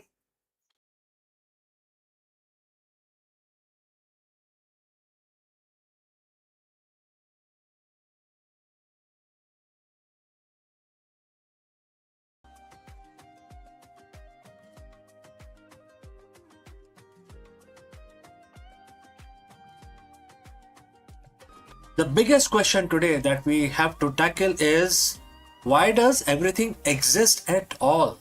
For decades, the physicists have been haunted by the antimatter mystery. The fact that the Big Bang should have produced equal amount of matter and antimatter, leading to total annihilation and an empty universe. But a groundbreaking theory suggests that answer lies in the exploding black holes. In this video, we dive deep into the world of primordial black holes, PBH, tiny high-energy black holes formed seconds after the birth of the universe. Unlike their massive cousins, these tiny titans don't just sit there, they evaporate through Hawking radiation, eventually ending in violent explosions. We will explore how these cosmic firecrackers may have tipped the scale, creating the slight excess of matter that allowed stars, planets, and humans to form. Let us explore this further. Friends, what happens is that everything eventually fall into black hole. If you go very close to the black hole, you will see that the black hole will actually pull you in and then devour you, speedify you, and really bad thing happens to you. Your energy is sucked out and becomes part of the black hole. And so scientists used to wonder, what will happen to black hole. Are they eternal? And it turns out that the Stephen Hawking said no, they are not, because they are also radiating. And that radiation, very very minute radiation, very faint, is now what we call the Hawking radiation. So well, this video is not about Hawking radiation, but the important part is that even black hole, which are the biggest sucker of the universe, also radiate. And therefore, if they are radiating, that means their mass is going to reduce eventually, and then they will have to completely evaporate. However, black holes don't go out simply evaporate. When they come to the minimum size that they can have, there is a internal pressure, or the pressure of the vacuum, because of which, after crossing that threshold, I mean, they have the event horizon, but they also have a minimum size horizon. Once they cross that, they simply explode. They cannot, the inward pressure cannot hold, and it evaporates or explode instantaneously, and the energy is released back into the universe. And that is what may have caused the extra matter that we see, the energy released after exploding of the initial black holes. So now scientists have debated, and they have agreed upon that when the universe formed, there were trillions, gazillions of the primordial black holes formed. These are microscopic black holes, and they are very small as a proton, but they have a mass equal to a moon. So they have still very strong power. They can pull things towards them. They can devour everything, but they are quite small, very difficult to detect. And since they are small, that means their time came before we, our solar system took birth. When we started coming to the world, the primordial, I mean, that's the assumption again, the primordial black holes would have been long gone. So now going back to the mystery. The mystery is, when the universe formed, there should be equal amount of matter and antimatter. Matter is, what we are made of, and antimatter is equally an opposite, matter. And when these two guys touch each other or come close to each other, they completely annihilate into a pure energy. So now we know that there was equal amount of matter and antimatter was formed in the initial first day of the universe, and then after some time the matter antimatter came close again and annihilated, and therefore there was a second bang. And we now know that the second bang really happened, and then it was still in the very early stages of the universe formation. However, if we take the if we consider the PBH, which is the primordial black hole, very very tiny small black holes, if they were also formed before the annihilation happened, that means that portion of the matter was not part of the second bang, right?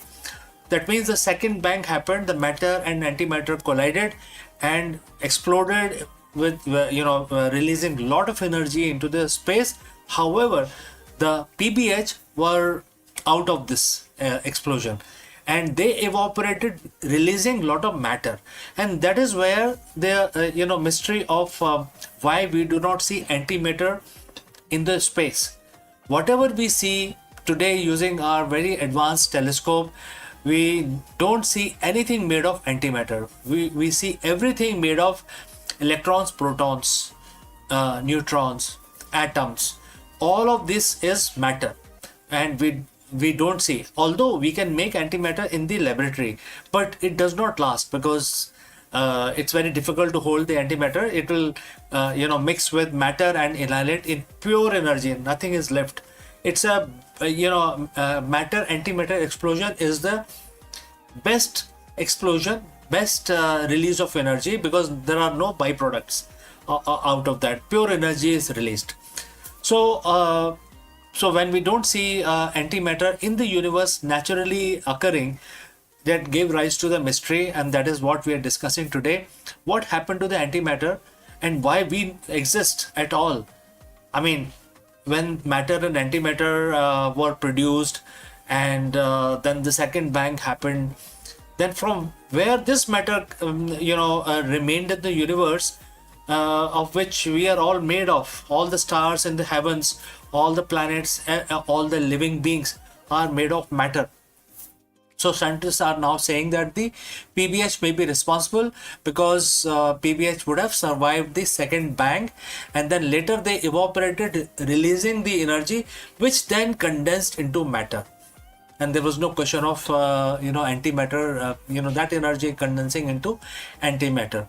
And that is why, if this is true, well, it is very difficult to prove or disprove this, but if this is true, this explains why we exist, why the universe exists, why stars, why the physics exist, right?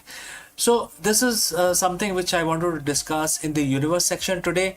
If you have any thoughts, any comments, please share those in the comment section below. Thanks for joining live, and I will catch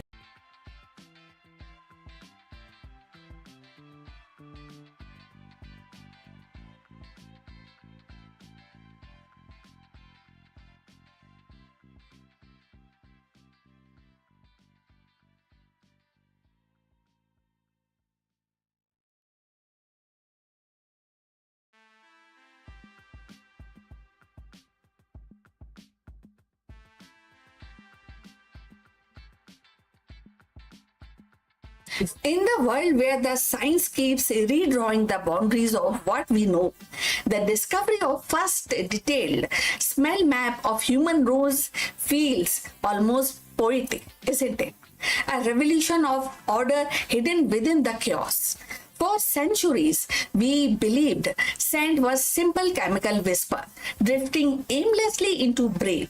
But now, scientists have uncovered a structured symphony beneath that simplicity.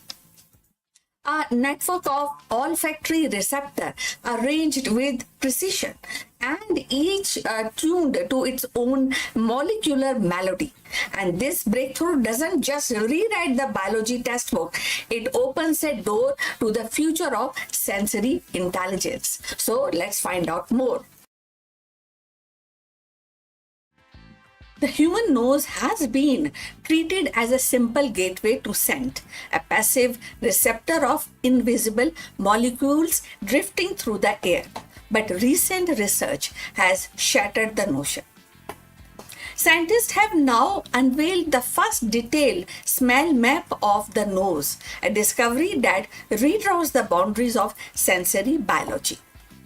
Imagine a machine that can smell disease before symptoms appears, or a digital environment that evoke emotions through a scent as vividly as color and sound.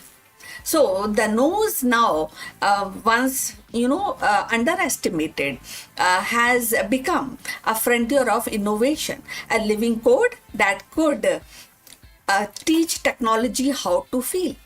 So, in this unfolding chapter of science, the smell map is more than anatomy. It is a blueprint for empathy, for memory, and for perception itself. So, the future may well breathe through the discovery one molecule at a time. So if you have reached this far, please inform us from which city you have tuned in and in which language you are watching this video. This will help us to determine the reach of our channel. Now, moving forward.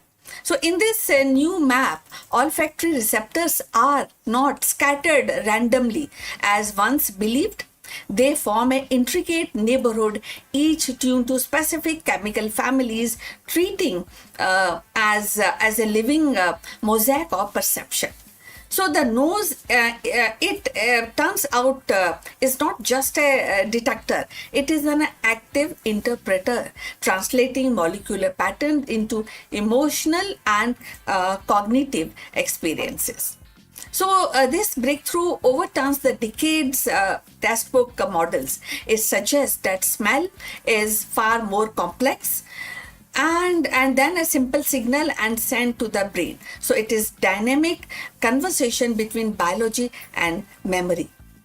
So the implication ripples outward from medicine to artificial intelligence. Understanding how the nose organize and decode scent could lead to bio-inspired sensors that mimic human intuitions or capable of detecting disease markers or maybe environmental toxins or even emotional state through chemical cues. So, looking to the future, this smell map may become a blueprint for synthetic olfactory machine that can smell as humans do, and bridging the gap between organic and digital perception. It could redefine how we design perfume and diagnose illness or even communicate emotion in a virtual space. So, in essence, the nose has revealed itself as the universe of order and meaning, that biological cosmos where every molecule finds its place and every scent tells a story. The future of sensory science now lies in decoding the story one breath at a time. So the implications are profound, and you also understand that the smell is no longer just a sensory whisper. It is a coded language, a biological choreography that shapes memory, emotion, and perception. So by decoding this map, scientists may unlock new frontiers. Machine that can smell disease before symptoms appear, or maybe a machine or something which the sensors can detect environment toxins with humans, like intuitions or immersive digital world where the scent become a vivid as sight and sound. So this breakthrough is more than an anatomy. It is a visible or maybe a visible vision, a profound vision of the future. The nose is definitely important, and this also in every breath, and we know that things will definitely move forward into this innovation. So this breakthrough, it is definitely a humble yet profound implication on the human life, and has become a frontier of innovation and going forward, which will be offering a blueprint of synthetic olfactory and bio-inspired technology. So in every breath lies a story, and now we hold the key to read it. So we have come to the end of this information. We look forward for your comments, and thanks for watching. Please like and subscribe our channel. So see you in the next one. But before we end, few words from our affiliate partner. Stop settling for a good enough video. If your built-in laptop camera looks like a grainy mess, it is time for an upgrade. Want to instantly level up your video presence? I like to present the Lenovo Performance FHD webcam. This is a game changer for your desktop setup. Technically, this is packed. It has a very sensitive RGB sensor, very crisp photographs it takes. Also comes with 2 microphones on board, which helps you to record very clear voice in stereophonic format. And these microphones are very sensitive. You can actually move away from the camera up to 2 meters, and these microphones will pick up your voice without any problem. This is a very strong piece. This is very sturdy. Comes with tripod ready. Comes with a very long leash, so it gives you a lot of flexibility to place the webcam wherever you want to keep in your studio. And also it has a swivel base, which is also very handy. So if you want to basically level up your game and you want to pick up this camera at a discount, please click on the link here or scan the QR code. Now let's get back to our video.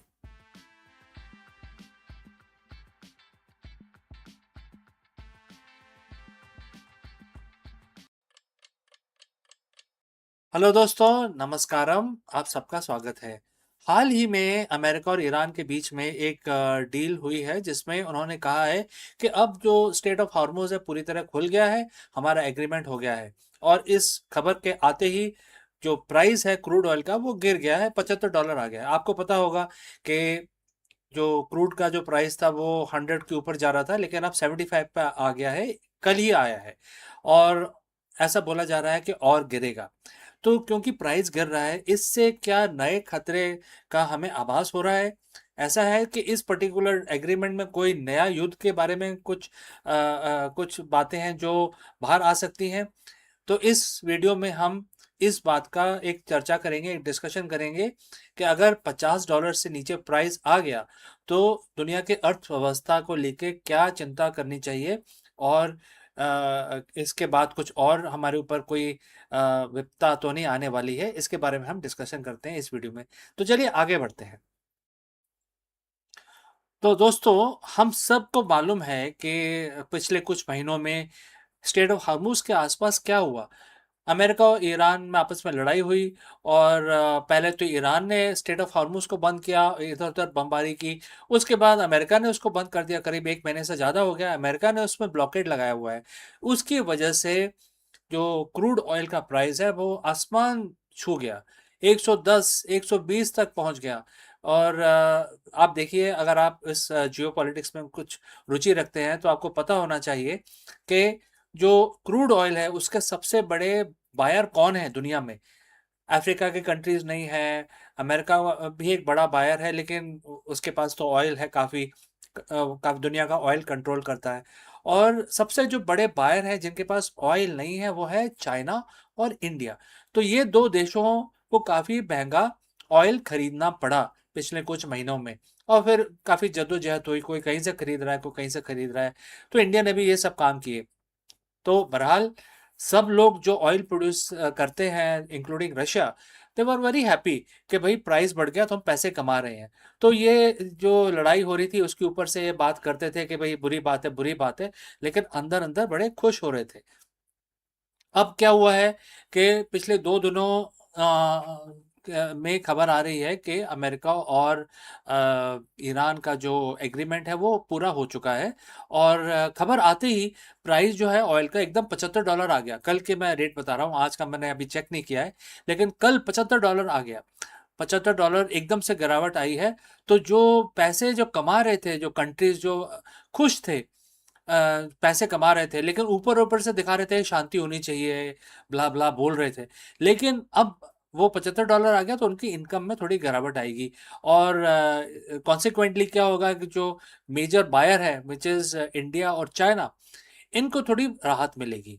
तो ये गिरावट जो आ रही है, और अगर ये सब ऐसे ही चलता रहा तो बिल्कुल गिर के, ऐसा बोला जा रहा है, कुछ विशेषज्ञ बोल रहे हैं कि ये $50 तक आ सकती है। जब $50 आ जाएगा तो मतलब जो अभी तक पैसे कमा रहे थे उसके आधे ही कमा पाएंगे। जो ऑयल प्रोड्यूसिंग नेशंस हैं उनके आधे ही कमा पाएंगे, तो उसकी वजह से उनकी आमदनी कम हो जाएगी, उनके पैसे कम हो जाएंगे। तो क्या ये जो ड्रॉप है या जो एग्रीमेंट है ये परमानेंट है, या किसी और नए गंभीर किसी स्थिति की चेतावनी देता है? तो दोस्तों, अगर आप यहाँ तक पहुँचे हैं तो हमें कमेंट करके ज़रूर बताएं कि आप किस शहर से हमारे साथ जुड़े हैं। सबसे पहले ये समझना ज़रूरी है कि हम यहाँ तक पहुँचे कैसे। फरवरी में अमेरिका और के बीच में सैन्य वार्ता हुई जो विफल हुई, फिर उनकी लड़ाई हुई, फिर चेक पॉइंट बनाए गए, और उसके बाद ये बोला गया कि ये कंट्रीज़ को अलाउड है, इनको नहीं अलाउड है, अमेरिका को अलाउड नहीं है, चाइना और इंडिया को अलाउड है।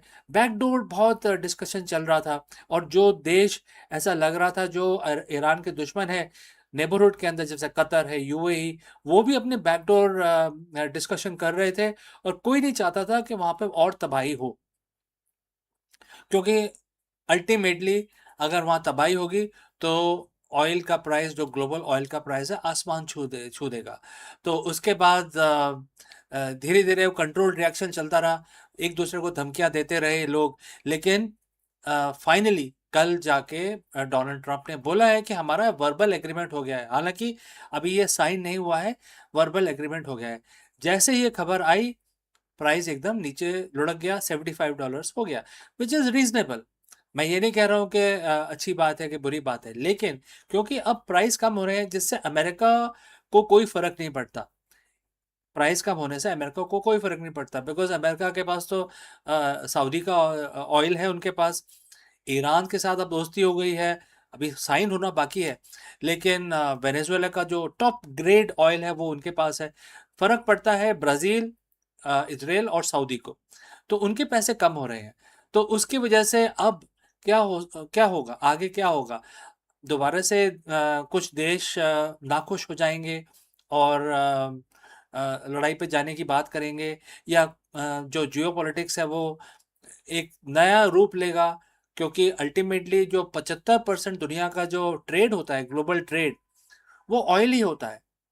हम जो रोजेस और टी और जो भी और चीज़ें हैं जो हम बिजनेस करते हैं कंट्रीज आपस में, वो कुछ भी नहीं है compare to the oil trade. So जितना भी हमारा मैरीटाइम जो हमारा ट्रैफिक चलता है अटलांटिक में और इंडियन ओशन में, उसमें 75% आर दी ऑयल टैंकर्स। तो जो रिस्क प्रीमियम है वो भी अब खत्म हो गया, अब शांति हो गई है, और दोनों देशों ने अनाउंस कर दिया है कि अब हम 1 महीने के अंदर, 30 दिनों के अंदर स्ट्रेट ऑफ हार्मोज बिल्कुल पूरी तरह हर एक के लिए खुल जाएगा, कोई टोल टैक्स नहीं दिया जाएगा, और सब कुछ खत्म, मतलब जो लड़ाई थी वो सब खत्म हो गई है। अब आप इमेजिन करें, जो चीज़ें मैंने आपको बताई हैं कि अगर प्राइस कम होता रहा तो $50 आ जाएगा। इसका मतलब कि जो उन्नति कर रहे देश हैं चाइना और इंडिया, उनको काफ़ी फ़ायदा होगा, और जो देश जो ऑयल प्रोड्यूस कर रहे हैं उनको काफ़ी नुकसान हो जाएगा, और उनके अंदर 1-1.5 साल के अंदर ऐसे ही चलता रहा तो उनका जो पोजीशन है, ग्लोबल पोजीशन थोड़ा कम हो जाएगा। तो अभी देखना हमें ये है कि अगर ये डील फेल हो गई किसी वजह से, सबसे बड़ा क्रॉनिक जो पॉइंट है इसमें वो ये है कि अमेरिका नहीं चाहता कि ईरान के पास एटॉमिक पावर बने। तो क्या वो अपना एम्बिशन छोड़ देंगे?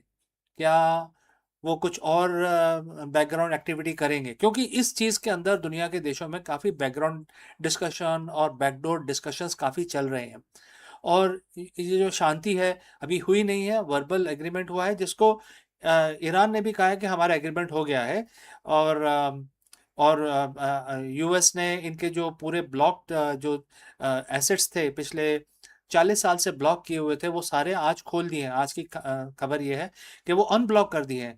तो 1989 से जो ब्लॉक किए हुए थे सारे आज खोल दिए गए हैं। तो ईरान के पास काफ़ी पैसे आ जाएंगे, और उसके अगेंस्ट ईरान बोल रहा है कि मुझे एटॉमिक पावर नहीं बनना है, और वो एटॉमिक पावर जो भी है वो अब अमेरिका के हाथ में रहेगा।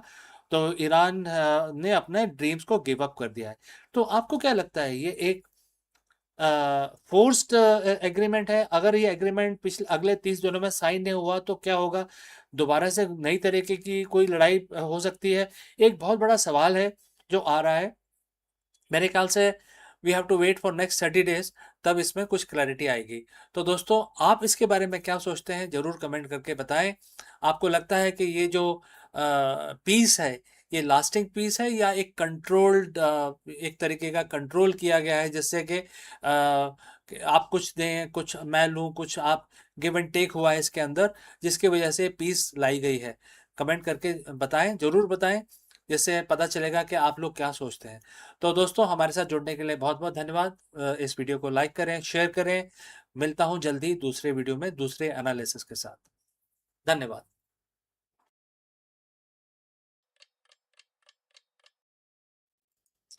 नमस्कारम दोस्तों, आप सबका स्वागत है। आज 30 जून है और आज मंगलवार का दिन है।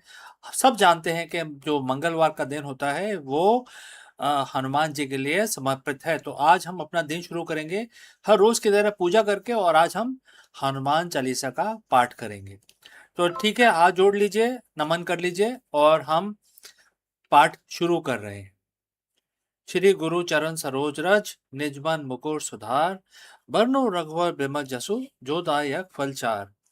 बुद्धिहीन तनु जानुके, सुमरो पवन कुमार, बल बुद्धि विद्या देहु मोहे, हरेऊ कलेस विकार। जय हनुमान ज्ञान गुण सागर, जय कपीस तिहुँ लोक उजागर। राम दूत अतुलित बल धामा, अंजनी पुत्र पवन सुत नामा। महावीर विक्रम बजरंगी, कुमति निवार सुमत के संगी। कंचन वरन विराज सुबेसा, कानन कुंडल कुंचित केसा। हाथ वज्र ओ ध्वजा विराजे, कांधे मूज जनेऊ साजे। शंकर सुवन केसरी नंदन, तेज प्रताप महाजगबंदन। विद्यावान गुणी अति चातुर, राम काज करिबे को आतुर। प्रभु चरित्र सुनवे को रसिया, राम लखन सीता मन बसिया।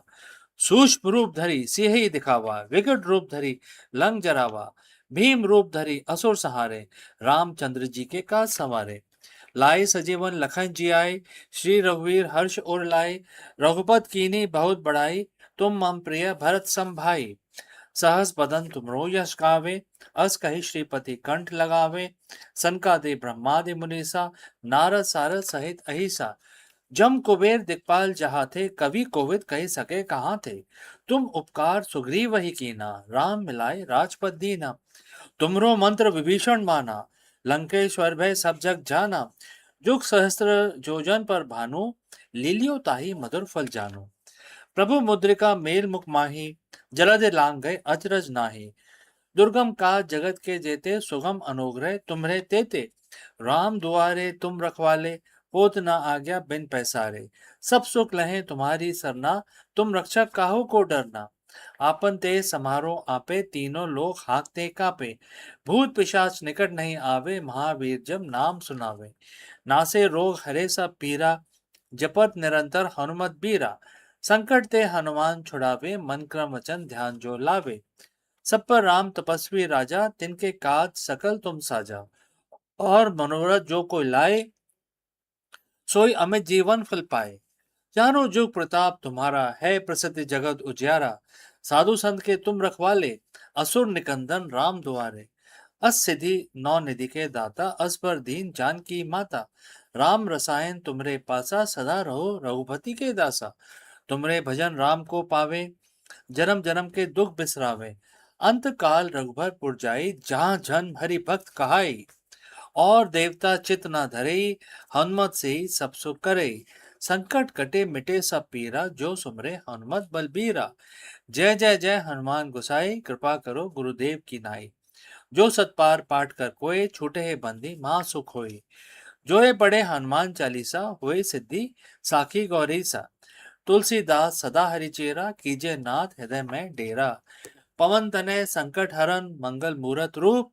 राम लखन सीता सहित हृदय बसो सुरभूप। जय श्री राम, जय श्री राम। तो दोस्तों, आज हमारी पूजा संपन्न हुई। अब हम अपना दिन शुरू करेंगे। हमारी तरह आपका दिन भी शुभ रहे, इसी कामना के साथ इस वीडियो को हम यहीं समाप्त करते हैं। जल्दी मिलता हूं दूसरे वीडियो में।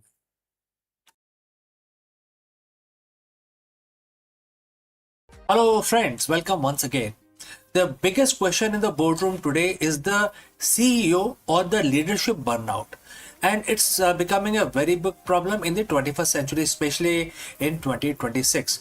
So let me ask you, can ancient wisdom solve the 21st century burnout crisis?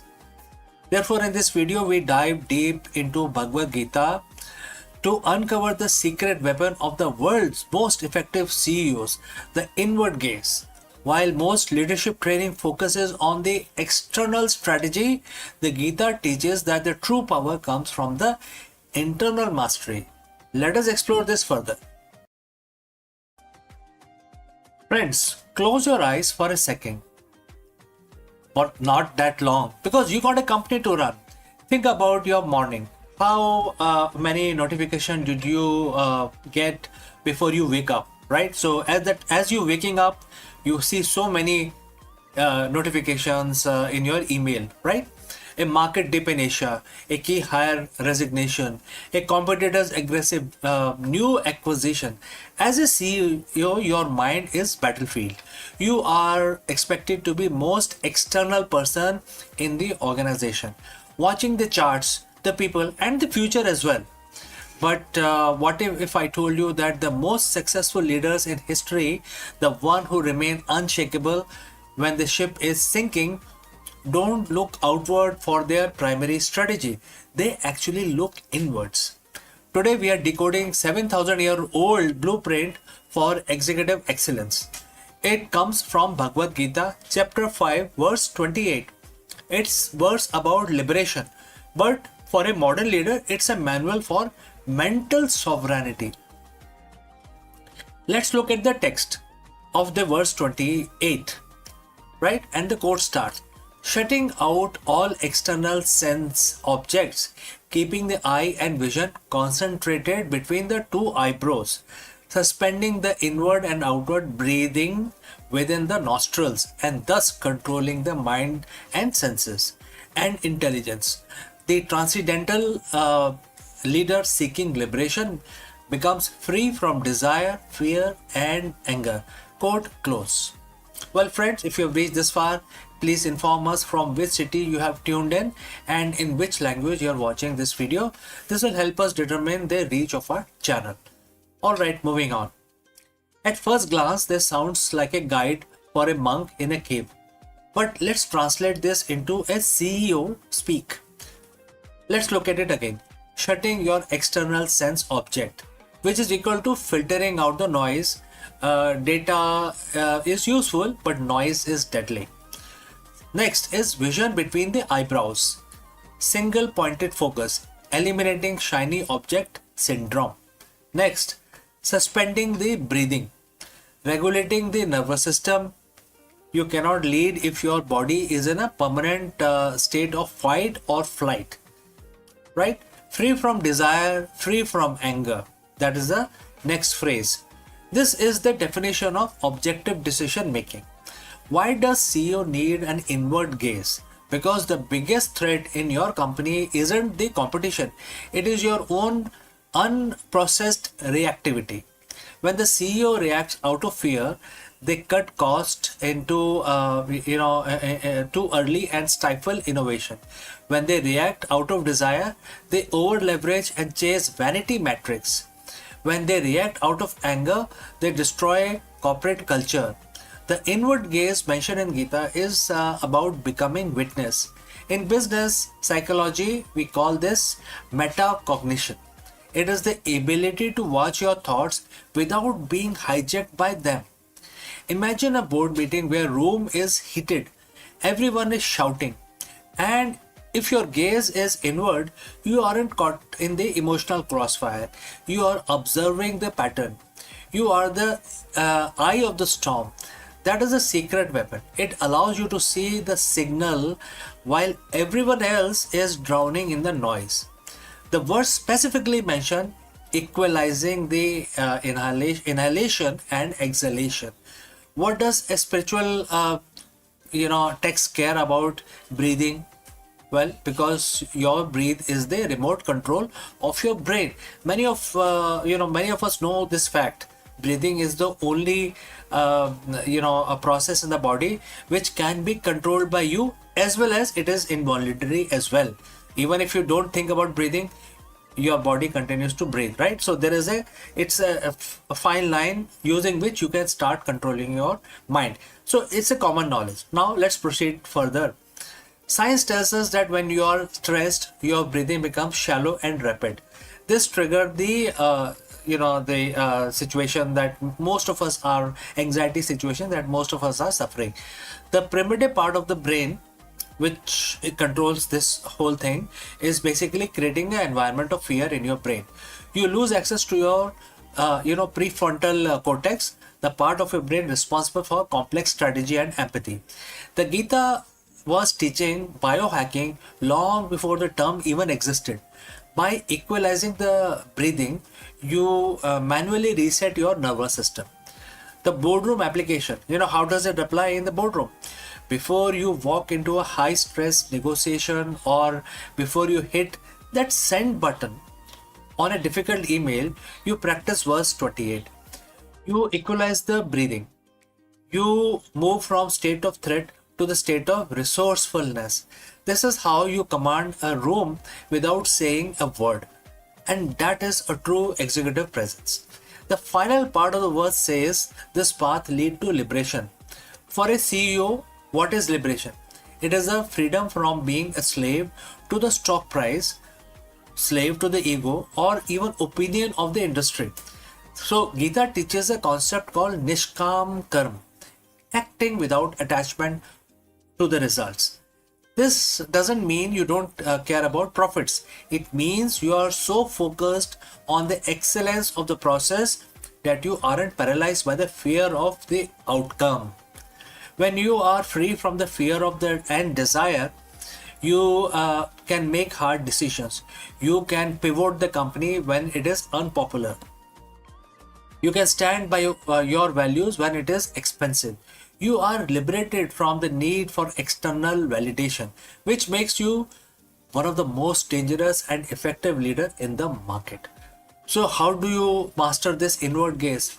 It's not about quitting your job to meditate. It's about integrating Gita into your workflow. And how you can do that? Starting with morning silence. Spend 5 minutes shutting out sense object. No phones, no email, just your breathing. Start thinking about your breathing process only for 5 minutes. All right. Next, 3 breathe rule. Before every meeting, equalize your inhalation and exhalation. Equal, right? Slow it down. Next, the mirror check. Ask yourself, am I moving towards the goal out of fear or out of purpose? Right? Mastering the inward gaze doesn't make you a passive leader at all. It makes you an unstoppable one. It transforms you from a CEO who is pushed by the world into a leadership role, or another person is who's actually shaping the world itself. Right? So it transforms that. Gita says that this is a way for the liberation for the leadership role. In the business world, we just call it the greatness. So friends, what do you think? If you have any questions or any comments, please leave them in the comment section below. Thanks for joining live. Thanks for watching. And if you found this leadership lesson valuable, subscribe for more ancient wisdom for the modern businesses. Now you can go lead from within. All right. So before we end this section, I'd like to speak few words about our affiliate partner. Stop settling for a good enough video.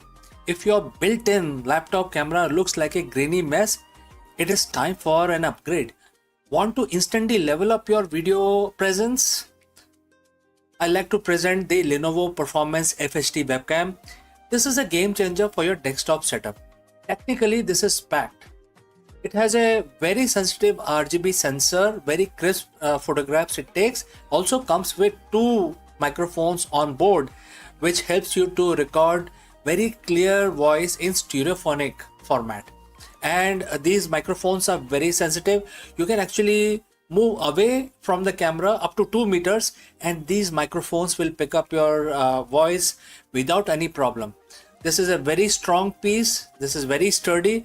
Comes with tripod ready. Comes with a very long leash, so it gives you a lot of flexibility to place the webcam wherever you want to keep in your studio. And also it has a swivel base, which is also very handy. So if you want to basically level up your game and you want to pick up this camera at a discount, please click on the link here or scan the QR code.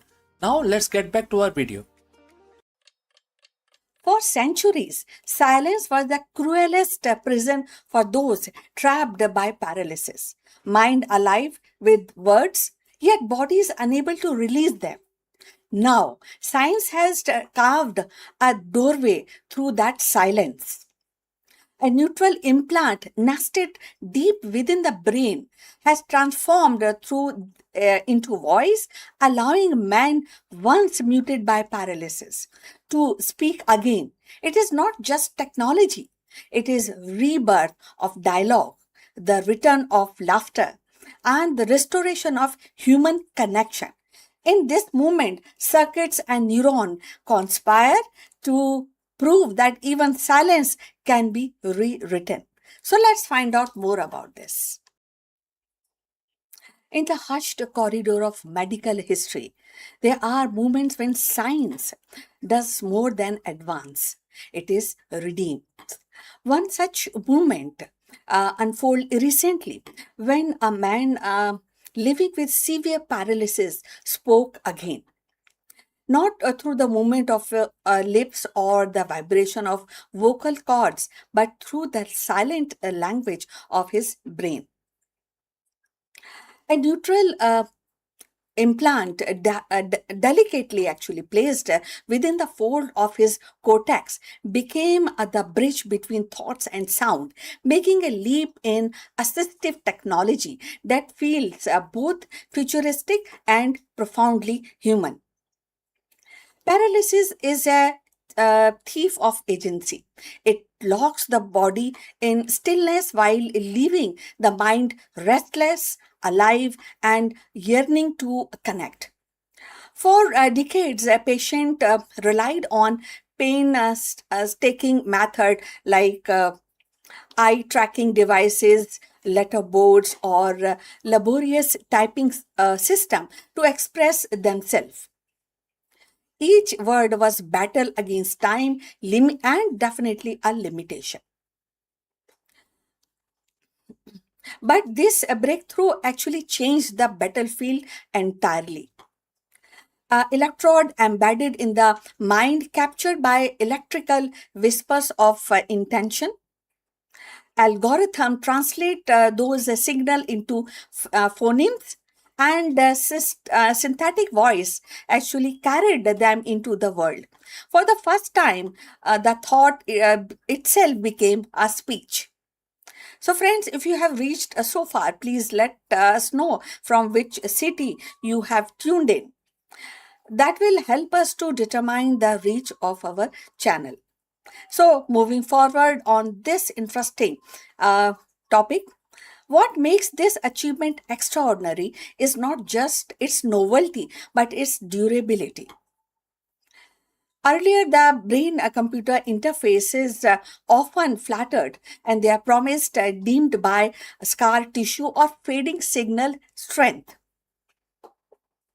This implant, however, endured, and day after day, it continues to decode the man's thought into words, proving that the technology could be more than a fleeting experiment.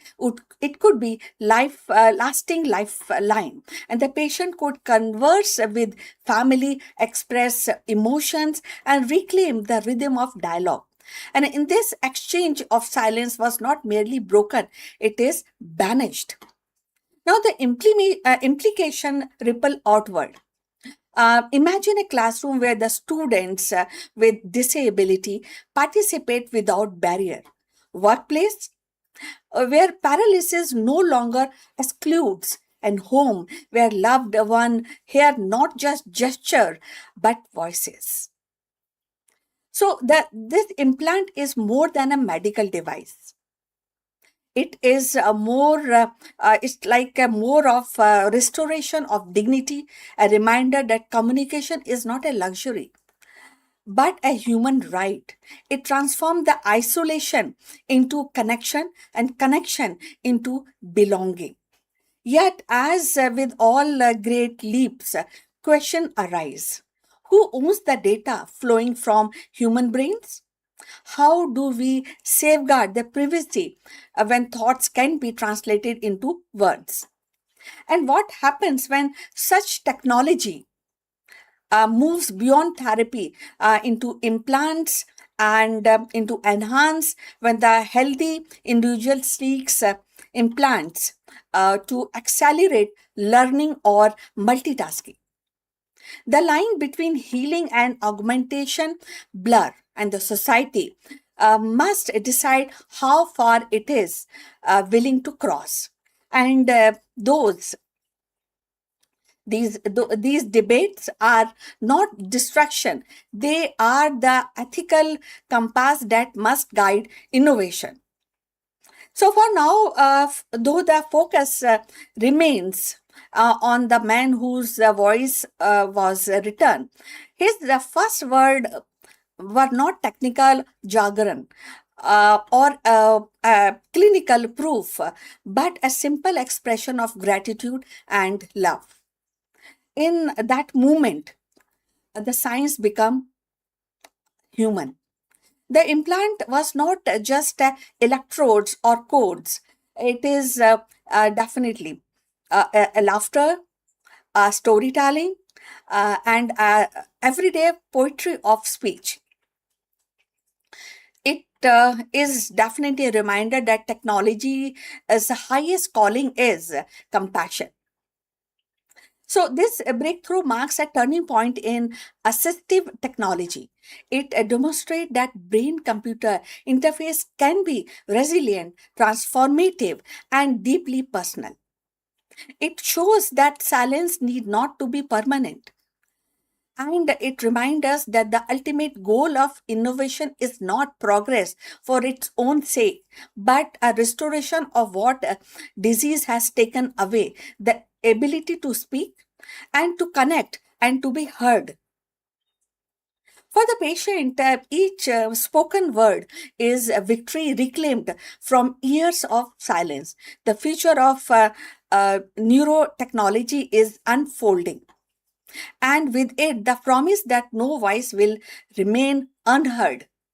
And so, in a world where the silence once seemed unbreakable, a single implant has rewritten the destiny. What began as a clinical experiment has bloomed into human triumph, a triumph definitely of thoughts, flowing into the words, words into the connection, and connection into hope. And this is not merely the story of man regaining his voice, it is the dawn of new era where technology listens to mind and speak for the soul. So the breakthrough reminds us that the science at its best is not about machine, it is about restoring humanity. And in the echo of his first spoken words, we hear the promise, the future where no voice is lost and no silence is final. So we have come to the end of this great discussion.